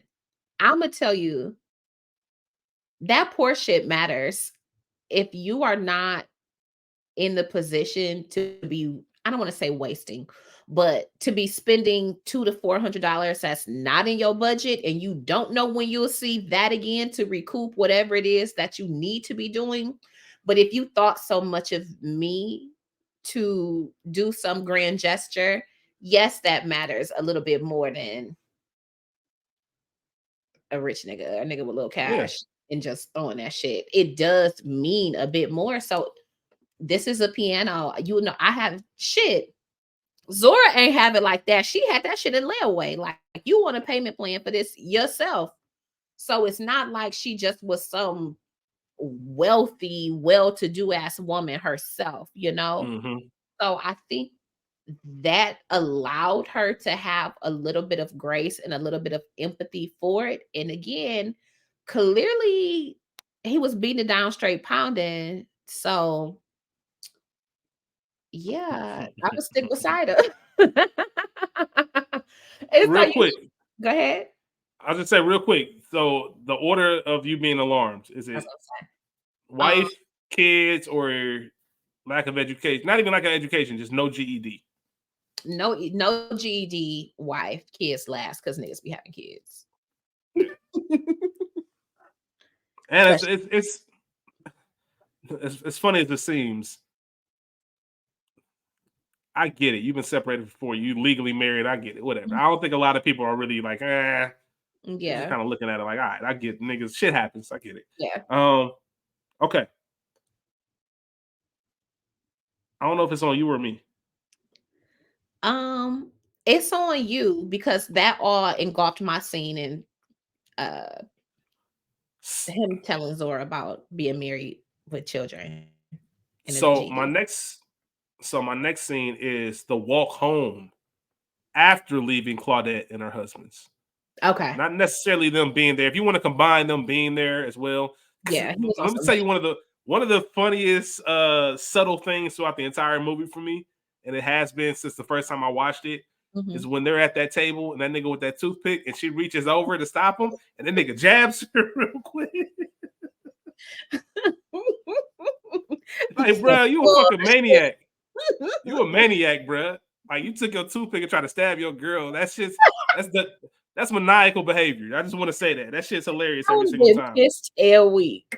Because it's funny because of the look on his face. Like, you can see on his face that he is Yeah, not there for the shits. yeah, And he was him being mad almost makes it even more funny. Like, yeah, this nigga because really upset. Like, serious. yeah, you serious? Are you big? You big You big mad? mad. Yeah. Yeah. But the walk home, Mhm. like I said, I've been, somewhat hard on Franklin. And I don't Mhm. want to sit here and act like I don't have empathy towards him and his character. I went through it a little bit. Like, there's hurdles and obstacles that are in your way. I personally can't subscribe to the defeated mindset and that woe is me mentality that he has. Yeah. But I guess if you hear enough no's in a short enough time span, it's easy to kind of get in a funk, get depressed, and really Mhm. try to figure out where your next win is coming from. No, maybe he's just venting in these moments. Maybe that's just him getting this shit off his chest. It just seems like he was always expecting for the worst to happen. Yeah. But the main thing is, I don't even know if this is the same scene. Was this the scene when she said, like, fuck Vinny? Like, you gonna be the one with the brownstones, or am I getting ahead of myself? Thereafter. Okay, so it's It afterwards. Either way, this is something about, I don't like a shout out to Mo, because Mo says this all the time. This sassy generation of Mhm. men. Yeah. And I'm not even gonna say he was sassy. It's something about, and call it patriarchal, call it gender, whatever. It's something about grown men being pouty that Yeah. just doesn't sit well. Child. Like, it's one thing to be upset and be angry or just kind Yeah. of be in the mood, but to be pouty and to kind of stomp your feet and like walk, I don't know, man. Just it just doesn't sit well. It's just not a good image. Like that's not a good look. Not And that's what that scene kind of it kind of he carried that.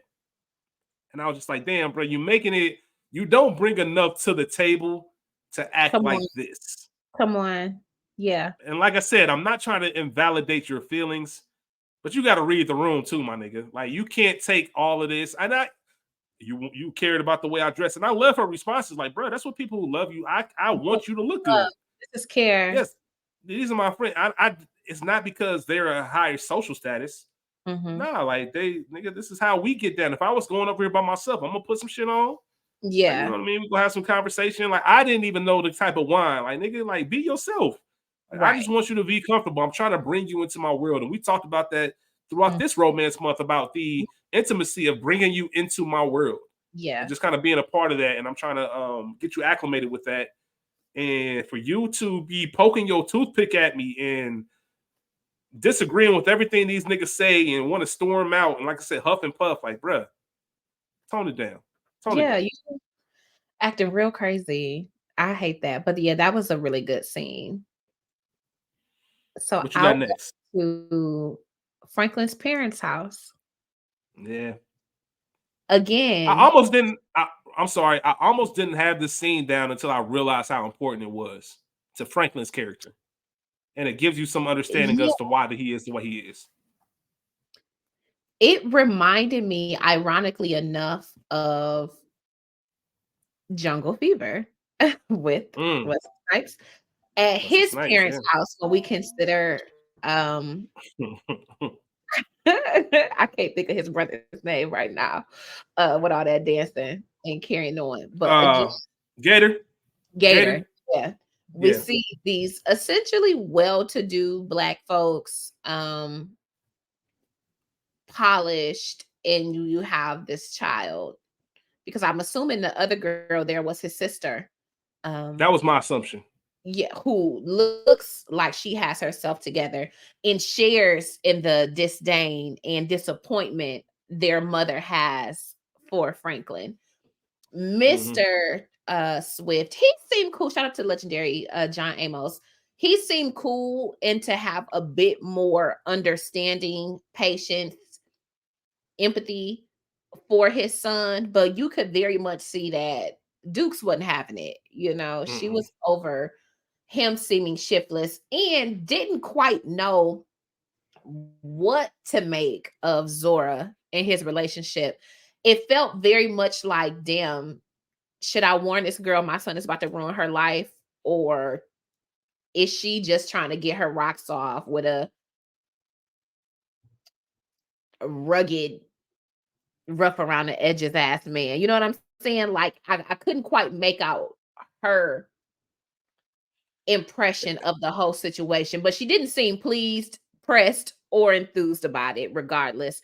And so I liked that Zora was still, even I'm sure she felt that negative energy, or that heat coming from the other side of the room, but she still maintained, my baby's gonna do this, my baby this and the Mm-hmm. third, which I always think is weird. But I guess again, you know that your partner's in a dark place, like be the light. You gotta pull them out as best you Yeah, can so that it doesn't affect y'all when y'all leave. Because clearly we see he can't get out of bad moods very easily. So don't let him fact. sink too low being over here. Yeah, keep that nigga spirits high. It's a lot of work, the heavy lifting. Yeah, no, you're absolutely right. And there's nothing more difficult than dating someone who has a strained or awkward relationship with their family.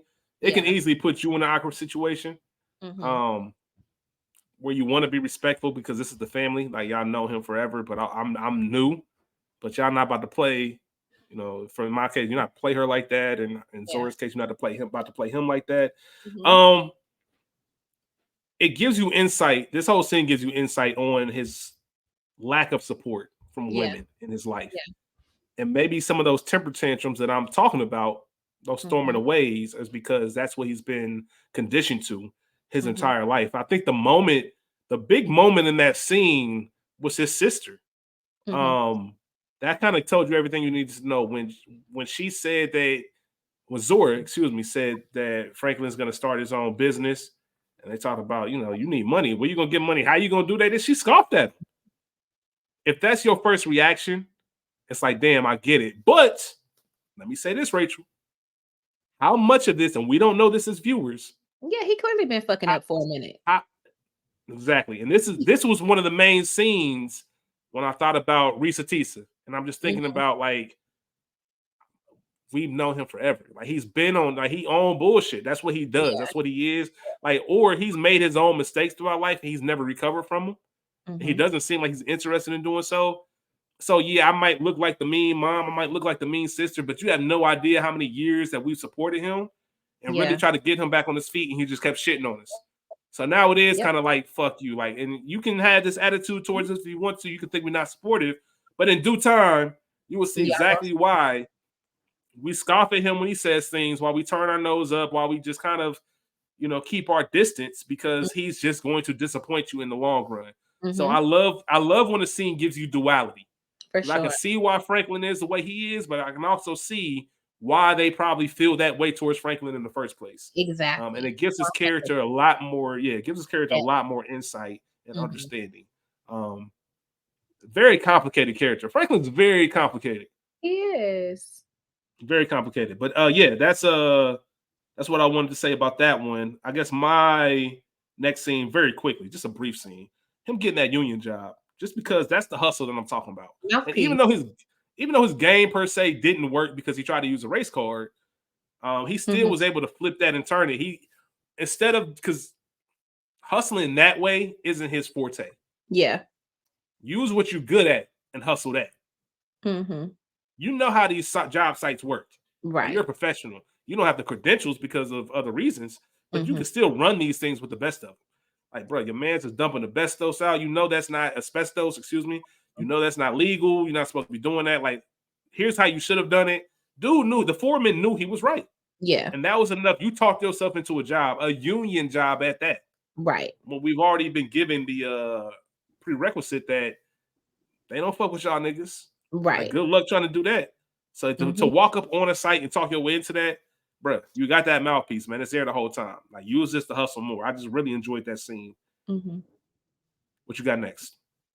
My next scene is Franklin confronting Zora about being pregnant. So do you have anything else before that?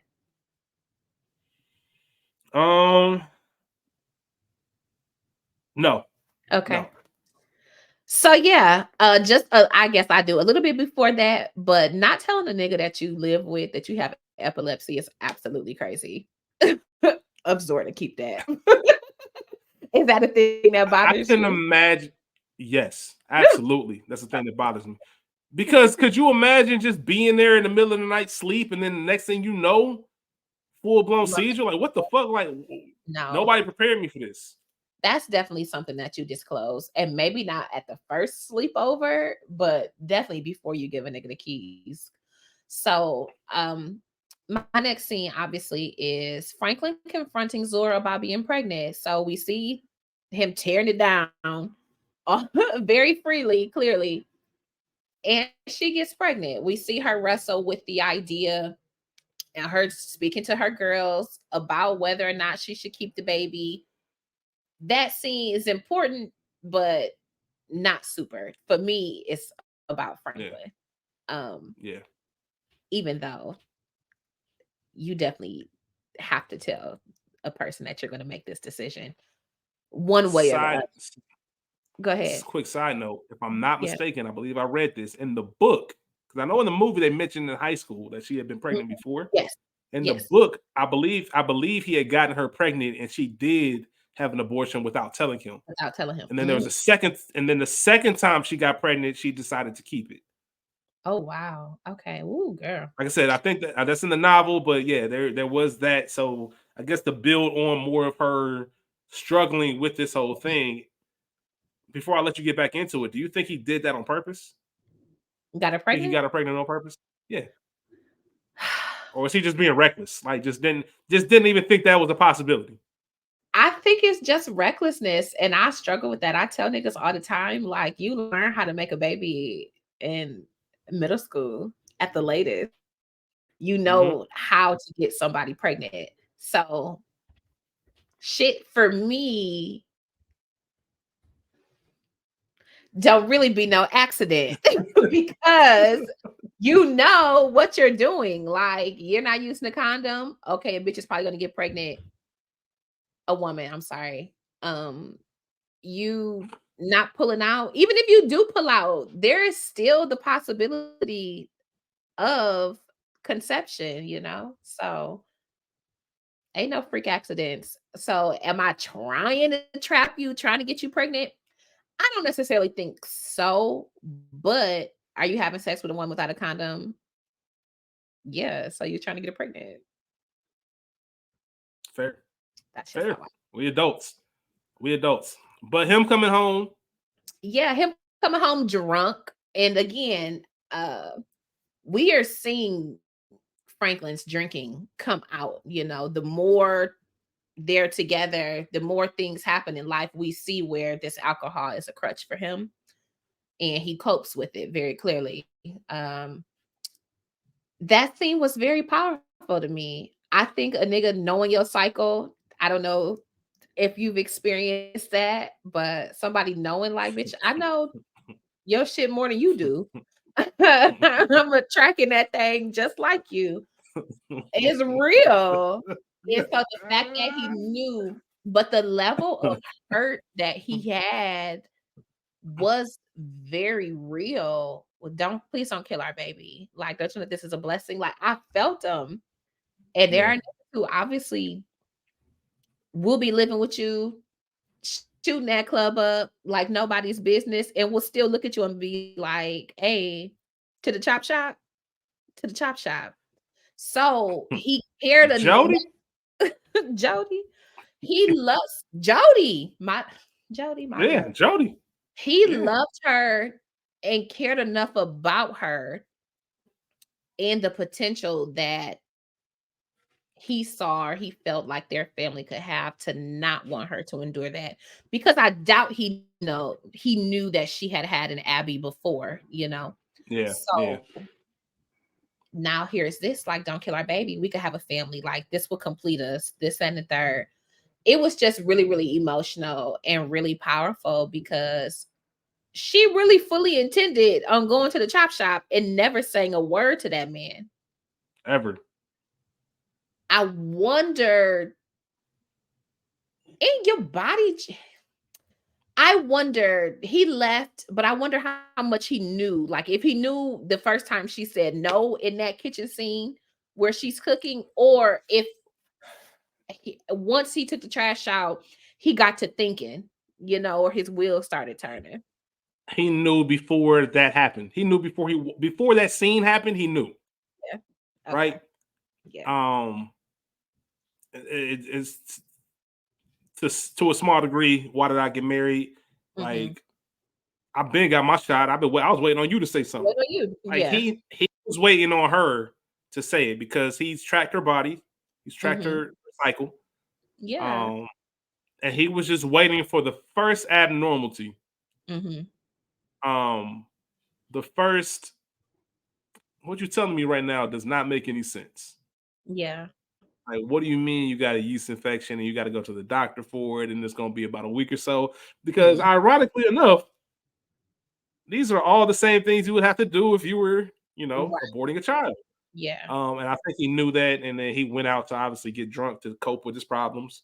Mm-hmm. And yeah, it's the on the knees wrapped around the waist that I Yeah. think Yeah. was the deciding moment. I don't know if, and obviously I've never carried a child or have the Mm-hmm. ability to do so, but this man that you love is on his knees pleading and begging with you to literally have his child. Mm-hmm. Um, I'm sure for her in that moment, it's hard to say no, even though um, I'm at least glad it got brought up. Let me say Yeah. that because I'm always gonna. It's always woman's choice. Mm-hmm. Um, but man, let's have the conversation. Even if that's what you end up Yeah. deciding to do, I would. That's something I can't find out later on. That's just too much. Yeah. That's too much. It's too much. Too much. Too much weight that comes along with that. I also just want this to be a Omission. good reminder. You said what? That's a lot of omission. So that's way more than an omission. Before we go on to the next scene, I just want to remind people, just want to remind everyone out there, Jody got Yvette pregnant, took Mm-hmm. her to the clinic, Mm-hmm. drove her home for the clinic. Yeah. Before she was even tucked in, asked if he could use the car so he can go to Crazy. his baby mom's house and fuck her. Crazy. Wild, Crazy. insane behavior, man. Shout out to baby boy. Um, my next scene, and I'm getting down to the nitty gritty of it. Mm-hmm. For one, I just want to say shout out to Franklin for making sure that young lady at the bar got home safely. Yeah. Um, Shout out to him for not folding because I thought he was gonna fold, and he I really do too. he really came to and ended up pulling up on his girl, come seeing about her, being where he was supposed to be. So shout out to him for that. But the big one, Shaka Khan at the Oh, beacon, okay. at the Let me beacon, at the beacon. let me go. And so just before that, I got Franklin telling Pam about losing his job. Okay. That's just our little our second cameo of Anjanou Ellis. Just because, again, we don't know the depths of what Franklin is not doing or has not Mm-hmm. done, how he hasn't showed up for his still current wife and his preteen children, you know? So this was that, yes, I'm present. Yes, I'm trying to play games and whatever. Howsoever, I don't have no money. And again, you likened it to Baby Boy, but why I got to hear from the kids that you about to have another baby. Again, they're not divorced. And candidly, it's not all the way your business, but conversations need to be had. Especially when you're not taking care of our kids. Like, so You're not now taking what? care of our kids. Our kids are going over to this woman's house and this, that, and the third. Like, conversations definitely should have been had leading up to this point. Okay. Mm-hmm. That's that. Go ahead. 100%. More of the sassy behavior, as I mentioned earlier. So they at the beacon. Mhm. Um, Shout out to the Locks on their very first album. They got a song called "Bitches from Eastwick." Mm, Um, Shout out and respect to all the women. 90s hip hop, whatever, mm, man. I'm not going to apologize for it. But they mentioned the beacon in that song, and every time I see the beacon, I think of that song. But um, I don't know, man. I kind of feel bad, Rachel, because I really feel like I'm shitting on Franklin and not looking at the side of understanding more to his character. But mhm, man, it's hard to kind of excuse some of this behavior. I get that. All right. So let's take Franklin's side of it first. You mhm, know my situation. You know I'm struggling. However, it's your birthday. I want to make sure that I can do everything within my limits to celebrate you and make sure you feel celebrated and happy. Like, she was excited to go see Shaka Khan when she was telling her girls or somebody, this is what our plans are. So then we take the cab. He has a look on his face almost like it's the look of, I don't know if I got enough bread to make it through the night. Like, he kind of had that stressed look on his face. You get out the car, and ain't nothing worse than an outsider, like, really kind of forcing your hand. Where your seats? Oh, we in the balcony. What? She looked too good to be in the balcony, man. I got these seats right here, $50 a pop, yada yada yada. It's your girl's birthday, man. Like, you either gotta step up or let her do what she needs to do. Because if I'm not bringing home what I need to bring home, I can't really have too much of a say or an argument if you want to spend some of your money. This is the important part of this conversation. This mhm, is your bread, Z, that you decided to spend on your birthday to celebrate yourself. You're not even shitting on this man on some broke ass nigga. You can't even get me what I want. Nah, we already here since this opportunity is in front of us. Because here's the kicker: had this man not been out front scalping tickets, this wouldn't have been an issue. I don't think for once she was looking at it on some, damn, this nigga got me up in the nosebleeds and shit. She was happy to be there. I think since the opportunity presented itself for 50, which is a lot more money than it is in 2024. 50 back in 2000 was substantial. yeah, Yeah, I'll buy two of them. Fuck it. Like, let's do it. We'll ball out, man. My homegirls just gave me some money in the birthday cards. Why not? This is what it's for, to celebrate myself. And for him to react in the sense of, damn, why you always shitting on me, ripping up the tickets, bro, you could have got a refund for them joints. Walk up to the box office, man, get your money back. And him just storming off and like, fuck you, fuck your birthday, leave your pregnant woman there while you storm off, bro. That's just nasty work. You okay, girl? Nasty. Exactly. That's one of the funniest moments in that scene. I just don't like that type of behavior, man. I just don't like how he handled that situation. Even if you are that mad, bruh, it's her birthday. Nigga, don't ever. I know we talked about it a little bit at the beginning of the episode about your birthday, how much you appreciate it and you celebrate it. For anybody's birthday, sometimes the moment is bigger than you. Like, leave that shit for another day. Like, don't make that kind of scene on her birthday when she's pregnant with your child that you begged her to have. Yeah. Like, bro, like, have some decency. Like, just, stick your head, put your shoulders back, man. Put your head up. Walk with some pride. Like, I don't know. Hustle. Scalp them tickets. I don't know, man. Something about that scene that really pisses me off. And most importantly, he said, fuck your birthday. That's hateful speech, man. That's hate speech. Fuck your birthday. I would have beat that nigga ass. Nah, seriously. Somebody look at you on your birthday and tell you fuck your birthday on some mad shit. Like, how you supposed to? Damn, bro, you that mad over Crazy. this? Okay. I wasn't even trying to stun on you. I wasn't calling you a little nigga. I ain't say you was a little dog. You a little nigga. Like, I'm not like blasting you in front of all these people. I just want some better seats for my birthday. I'm sorry. I just can't get over that. That's some sucker shit. That may I'm not a fan of it.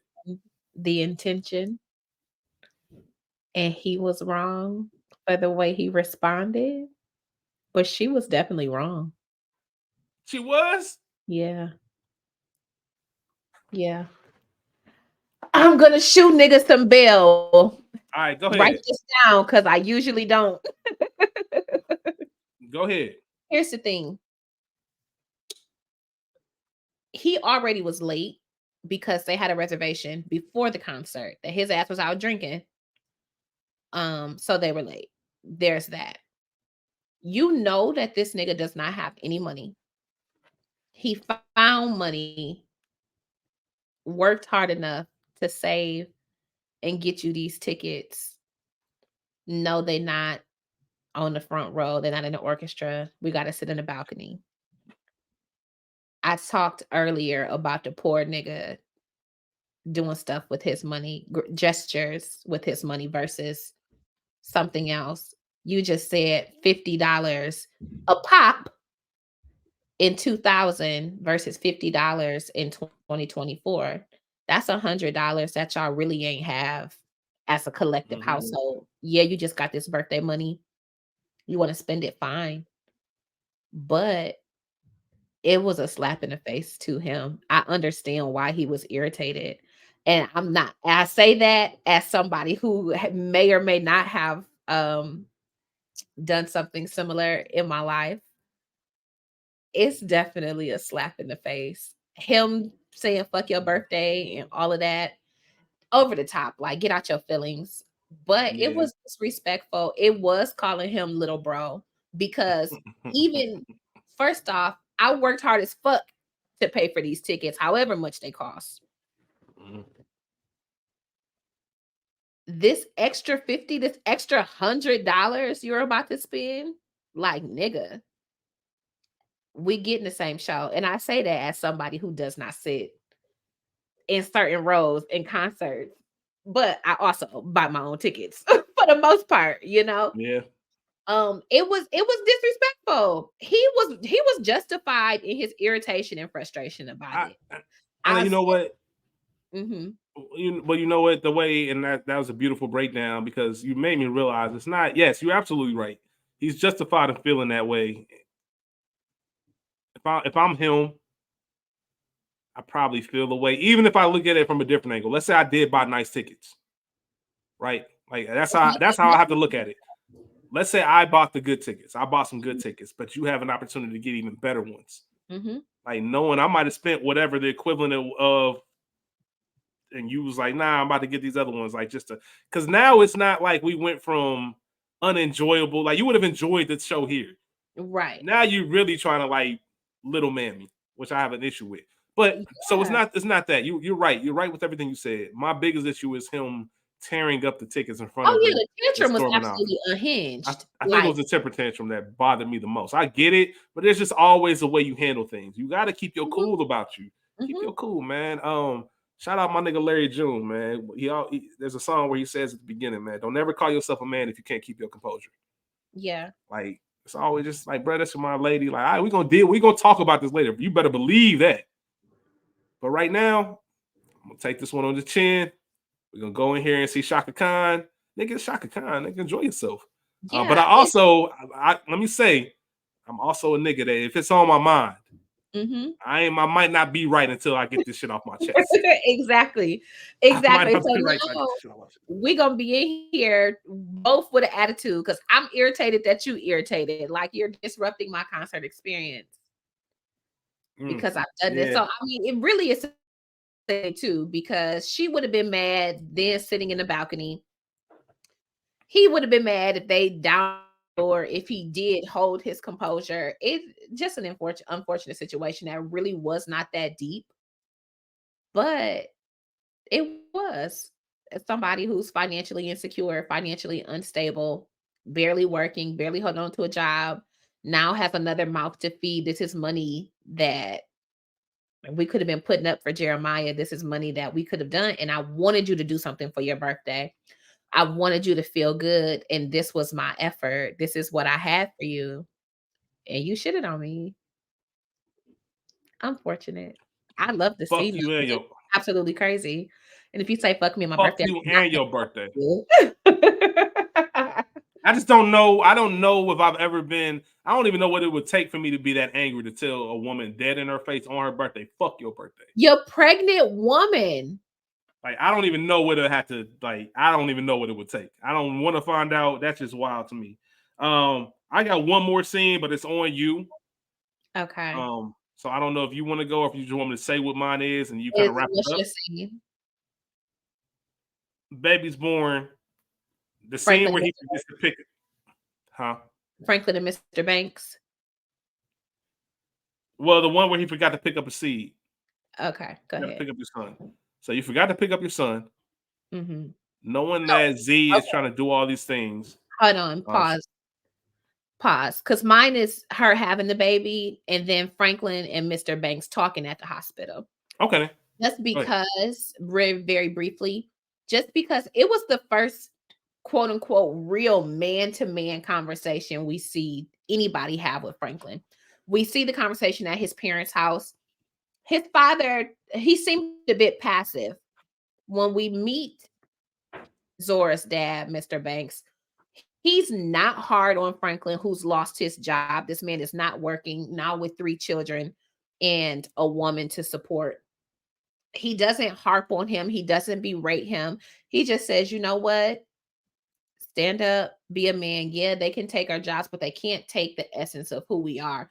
And so for me, we see sort of where Zora gets that speak life ness. You know what I'm saying? We see where Mm-hmm. that energy comes from. It's very much from her father. And it just hits a little harder, I think, I mean, I'm a woman, but I would think that it hits a little harder coming from a man who's raised a family and this, that, and the third. You have his child and grandchild's life in your hands, essentially. You're now responsible. He's passed the torch. And I think it says something that despite Franklin not being probably the most optimal partner for her father that he would have had in mind for his daughter. Mm-hmm. This is where we are now. I'm accepting of it. I'm not going to browbeat you. You know what you need to do. And I'm just going to encourage you to do so. So I just really love that because I think that he needed that. Okay. That's Go a ahead. great point. And I think at the end of the day, once again, redeeming for Franklin because at the very least it shows you a good dude. Like you a Yeah. good man. Things might not be aligned for you the way they should or you want them to be, but at Mm-hmm. least I trust enough in you that your character and who you are is good enough to figure this out for my daughter, for my grandchildren, For so on and sure. so forth. For sure. Um, but yeah, I just have after like I said, this is more with just the writing and who this character Franklin is. Mm-hmm. But forgetting to pick up your son, Crazy. the house is dirty, Mm-hmm. dishes in the sink. Mm-hmm. You're not looking for a job because it's too cold. Yeah. Telling your wife, who just came in from doing all the work, who just had this baby, Mm-hmm. oh, his diaper's where he needs to be changed instead of doing it yourself. Um, telling your wife who just gave birth that I need a second to clear my mind to figure things out. It's Mm-hmm. not a good enough answer, bruh. Like it's just it bothers me. Not in the sense, like I said, I take it with a grain of salt because this character was written like this. Mm-hmm. Um, I think we've talked enough about Franklin's good characteristic and his qualities, but this is just inexcusable. It's inexcusable behavior, bruh. Like, what are you doing? What are we talking about? This was just that moment where, and it was well acted by Sanaa Lathan. Mm-hmm. When you just reach that point, like I can't, nope, I can't do this no more. I cannot. You're not about to sit here laying down on the couch, Bruh. chilling, house looking like this, and I'm doing all this by myself. Like baby crying, I gotta put him. Nah, man, Mm-hmm. nope, we're not about to do this. And just that whole wave of emotion that comes through her, um, her finding out that Reg called and she missed that studio time, Yeah. and all of it coming down, man. That was just that was the last scene that I had, just because I think it was the straw that broke the camel's back when it Mm-hmm. came to them. And obviously, I think it was the wake up call indirectly that Franklin needed to kind of get back on his 1-2 and Yeah. really make sure that he took a step back and was on his shit. And that's the last scene that I actually have. Obviously, the ending and all that, even though I don't think Franklin didn't. I just don't like the lack of communication. Like it's Yeah. been forever since he, like, even if you don't check in on Zora, like you have a son. He sent money. That's all he could do. Say what's Um, up, man. Do something. Like I communicate just something. I don't know. For sure, for sure. I just want to say a couple things to that. When we think about her missing Reg's call, again, this is 2000. This is pre-cell phone. So I'm calling the Mhm. house. Ain't no telling when you get home and get that message. Right. And does she miss the session? If she doesn't have to go pick Jeremiah up because Franklin ass is on the couch, or does she just have is she just forgetful? Has she forgotten in general and would have missed it anyway? Like there's no telling. But the fact that I missed it, now I've lost my shit, and I missed it, and you just sitting on this couch looking dumb as fuck, irritating. So for me, I'll take that lead up to her going and talking to Reg, and Reg was low-key, I don't want to say a piece of shit, but he was standing on business. I ain't I mad at Reg. I understand, but nigga, come on, man. Come on, I ain't man. mad at Reg. Cut me some slack. But he was honest. He said this is what was gonna happen, and he told her how he was gonna move. So That's fine. exactly why I'm not mad at Reg, because it wasn't Yeah, like I sprung this on you. I told you from jump what it was. yeah. Shout out to Q-Tip.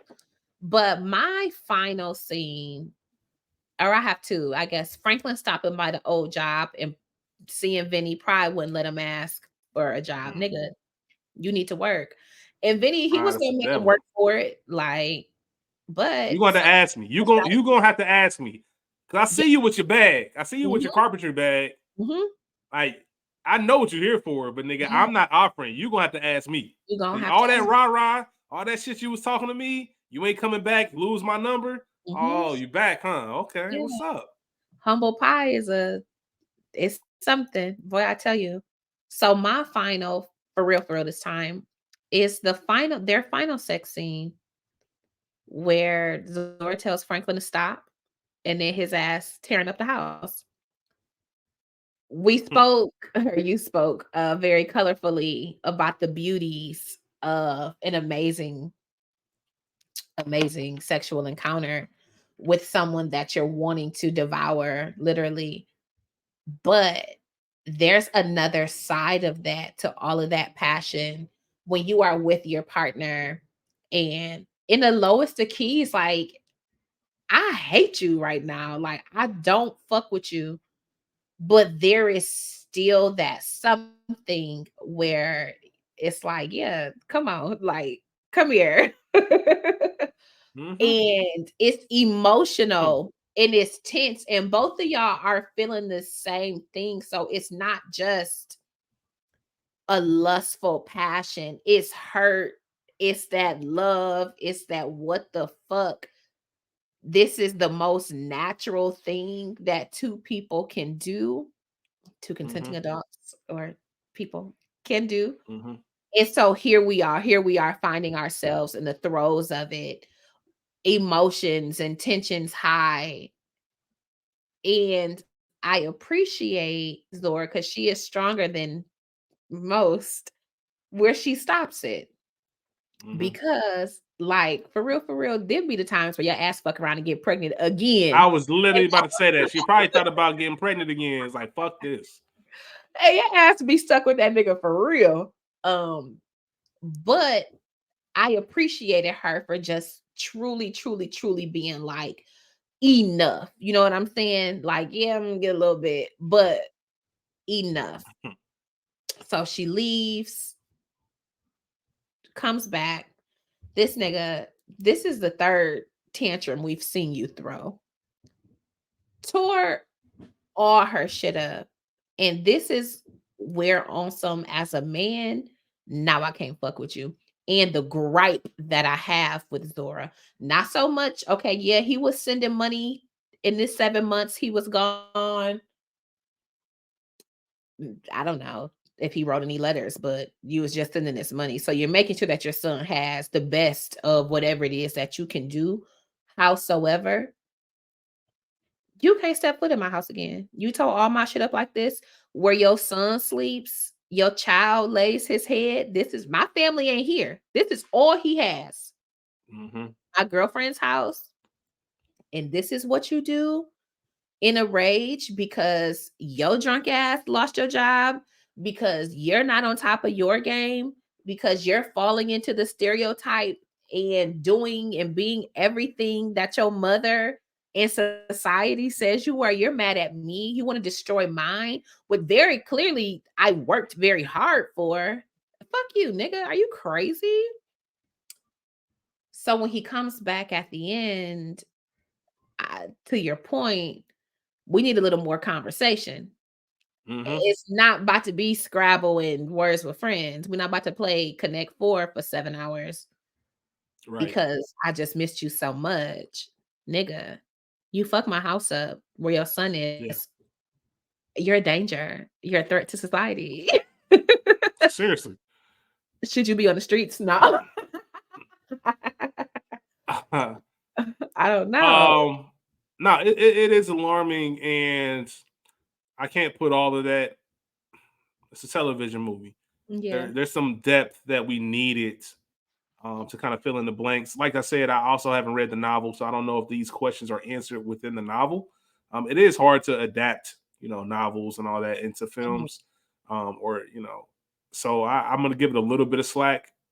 Definitely need more than you just popping up after months.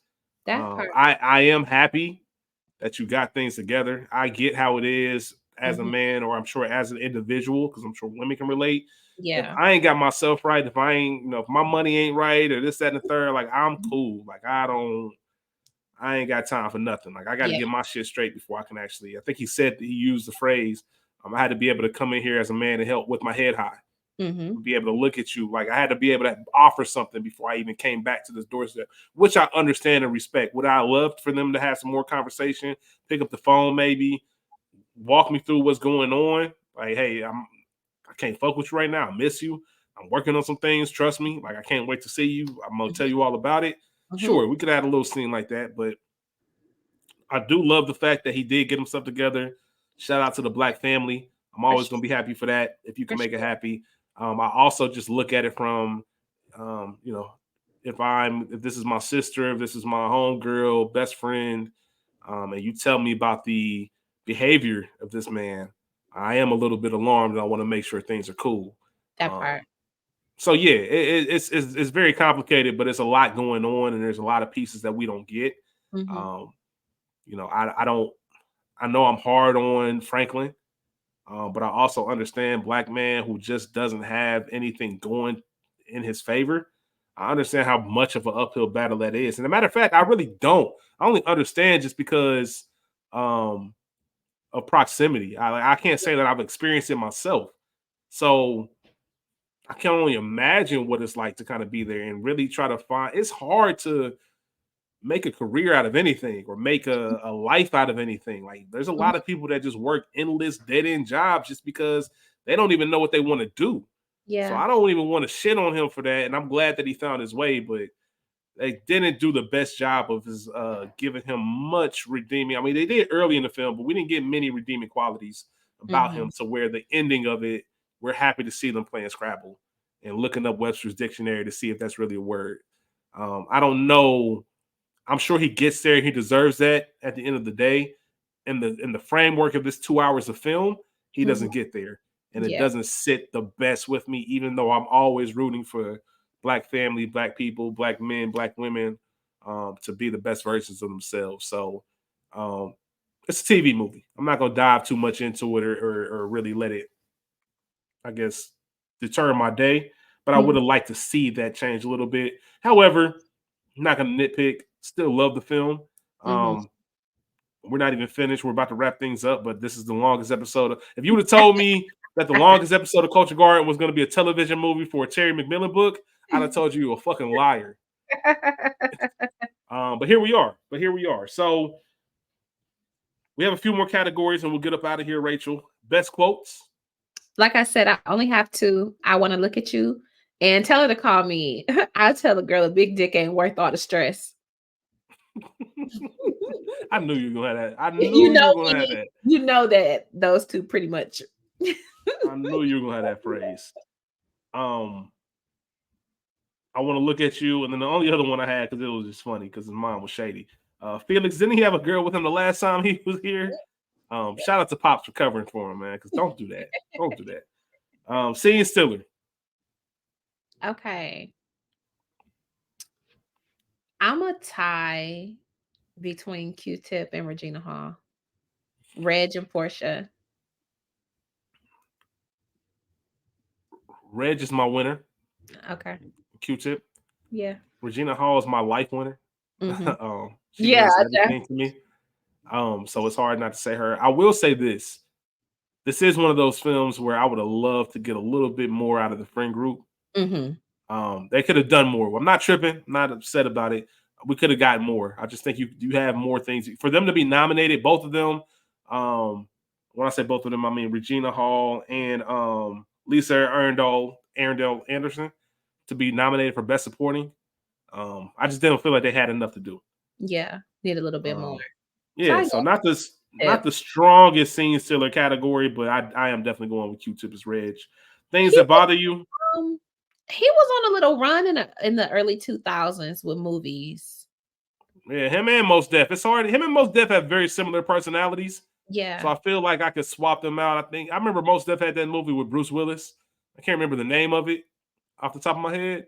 Ugh. There were a lot of things that I could have seen them swapping each other out as far as Mhm. the roles. Yeah. That backpack rap type of you know aura that they carried. Things that bother you? Again, Zora not telling Franklin that she had epilepsy. That was the biggest thing in Yeah, that Franklin definitely there. that definitely bothered me. The only thing that other thing that I had written down was when he was leaving Pam's. Mhm. Remember he sent his kids out, and when he was leaving, he said, "Tell Marcus and them that I'll talk to him later." Like, bro, that's your other son, bro. They dress him by his name. Come on, man. I could see if it was your niggas and shit, like tell Earl and them down the street, like, nah, tell Marcus and them, nigga, that's your second son. You feel me? Like, address that young nigga by his name, bro. Or just say That's tell the kids. tell the kids, yeah, man, Marcus and them. Like, come on, bro, don't do that to me. Mhm. Come see about me. I think we discussed those throughout the film. Yeah. Any actors from The Wire? Yes, Clark Johnson, who plays Jimmy, Mhm. the no luck, losing money on ponies. I'll Yeah. pay you back. Um, friend of Frank. Franklin, excuse me. Mhm. Yes, he played news editor Gus Haynes in season 5 of The Wire. Shout out to The Wire, greatest show of all time. Wouldn't let that happen to me. I'm not taking this nigga back so easily. I might be lying because Are you let been a are fool, but are with everything you know, are you letting him move in that easily? no. Are you dangling the keys on the stoop saying you gonna move your stuff in? Oh. Nah, I couldn't see that happening either. Trivia. I kind of mentioned it's not even a 6 degrees of separation, more like a 1 degrees of some of the actors that were in movies together. We talked about Love and Basketball, the connection there. Blade, the connection there. The only piece of trivia, the other piece of trivia that I found was very interesting. A woman by the name of Melky John is the vocalist for Zora. Yeah. And for those who don't know, Melky is the sister of Wyclef. Oh, wow. Yeah. Okay. So Wyclef's sister is the one who did the vocals for Zora in this film. Interesting. I looked it up, so I did know that it was Melky. I initially thought that she sounded kind of like Heather Headley a little bit. So I was like, did she do these recordings? But no. Yeah. So we get to the end of the episode. Thank you all for sticking with us, man. Very long episode, but great conversation as usual. Had to end Romance Month with a bang. We get to the final part where we rate the film. Rachel, the average viewer rates Disappearing Acts 6.3 out of 10. Too high, too low, just right. Too low. 7.4. Ooh, you're much higher than me. I'm going 6.7. Okay. Going 6.7, man. Not mad at 7.4. I'm going 6.7. I think that it's just one of those perfect blend movies. As we wrap things up, I don't think, like I said, even if you make it a theatrical release, you give it a bigger budget, I don't know how much else you change. Yeah. Once again, adaptations are what they are. You're going to get what you can out of the book and kind of put it into the movie. Even the casting, I don't even think you get better people or stars. I mean, it's Sanaa, even though it's early Sanaa Lathan, Wesley Snipes is Wesley Snipes. Yeah. But I think what they did with the film was great. There's some things that I would love to see differently. I've mentioned throughout the episode, but overall, very strong, solid film. One that I'll continue to watch. Great acting in it. Great scenes, as you can tell. We went through damn near the whole movie. But yeah, that's all. That's my final thoughts on the film. Rachel, you got any final thoughts before we get out of here? I don't. Shout out to Disappearing Acts. Shout out to Check Disappearing these Acts. people before you move them into your house. Check with them, man. Make sure you know who these people are, for real, man. Don't be so love starved, y'all. Don't be so love starved. Don't be having that kind of sex with people you don't want to have no baby with. Hey, man, listen. My nigga knew what he was doing. Sometimes you gotta let them know what time it is. But with that being said, we appreciate all of you for tuning in. Sure. Thank you as always. Please check the episode description. You will find the link tree for the rest of our content. You'll find social media handles, email addresses. Don't forget to follow School's Guilty Pleasures Instagram page. We got y'all's Instagram page. Obviously, the Culture Garden, the whole nine.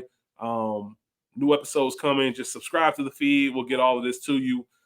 Most importantly, most importantly, please be sure to give this lovely woman a birthday shout out. Happy birthday, Ray P. March 1st. Yeah. Big Pisces, as she likes to say. I hope that you enjoy it. Obviously, we will talk on your birthday and probably before then.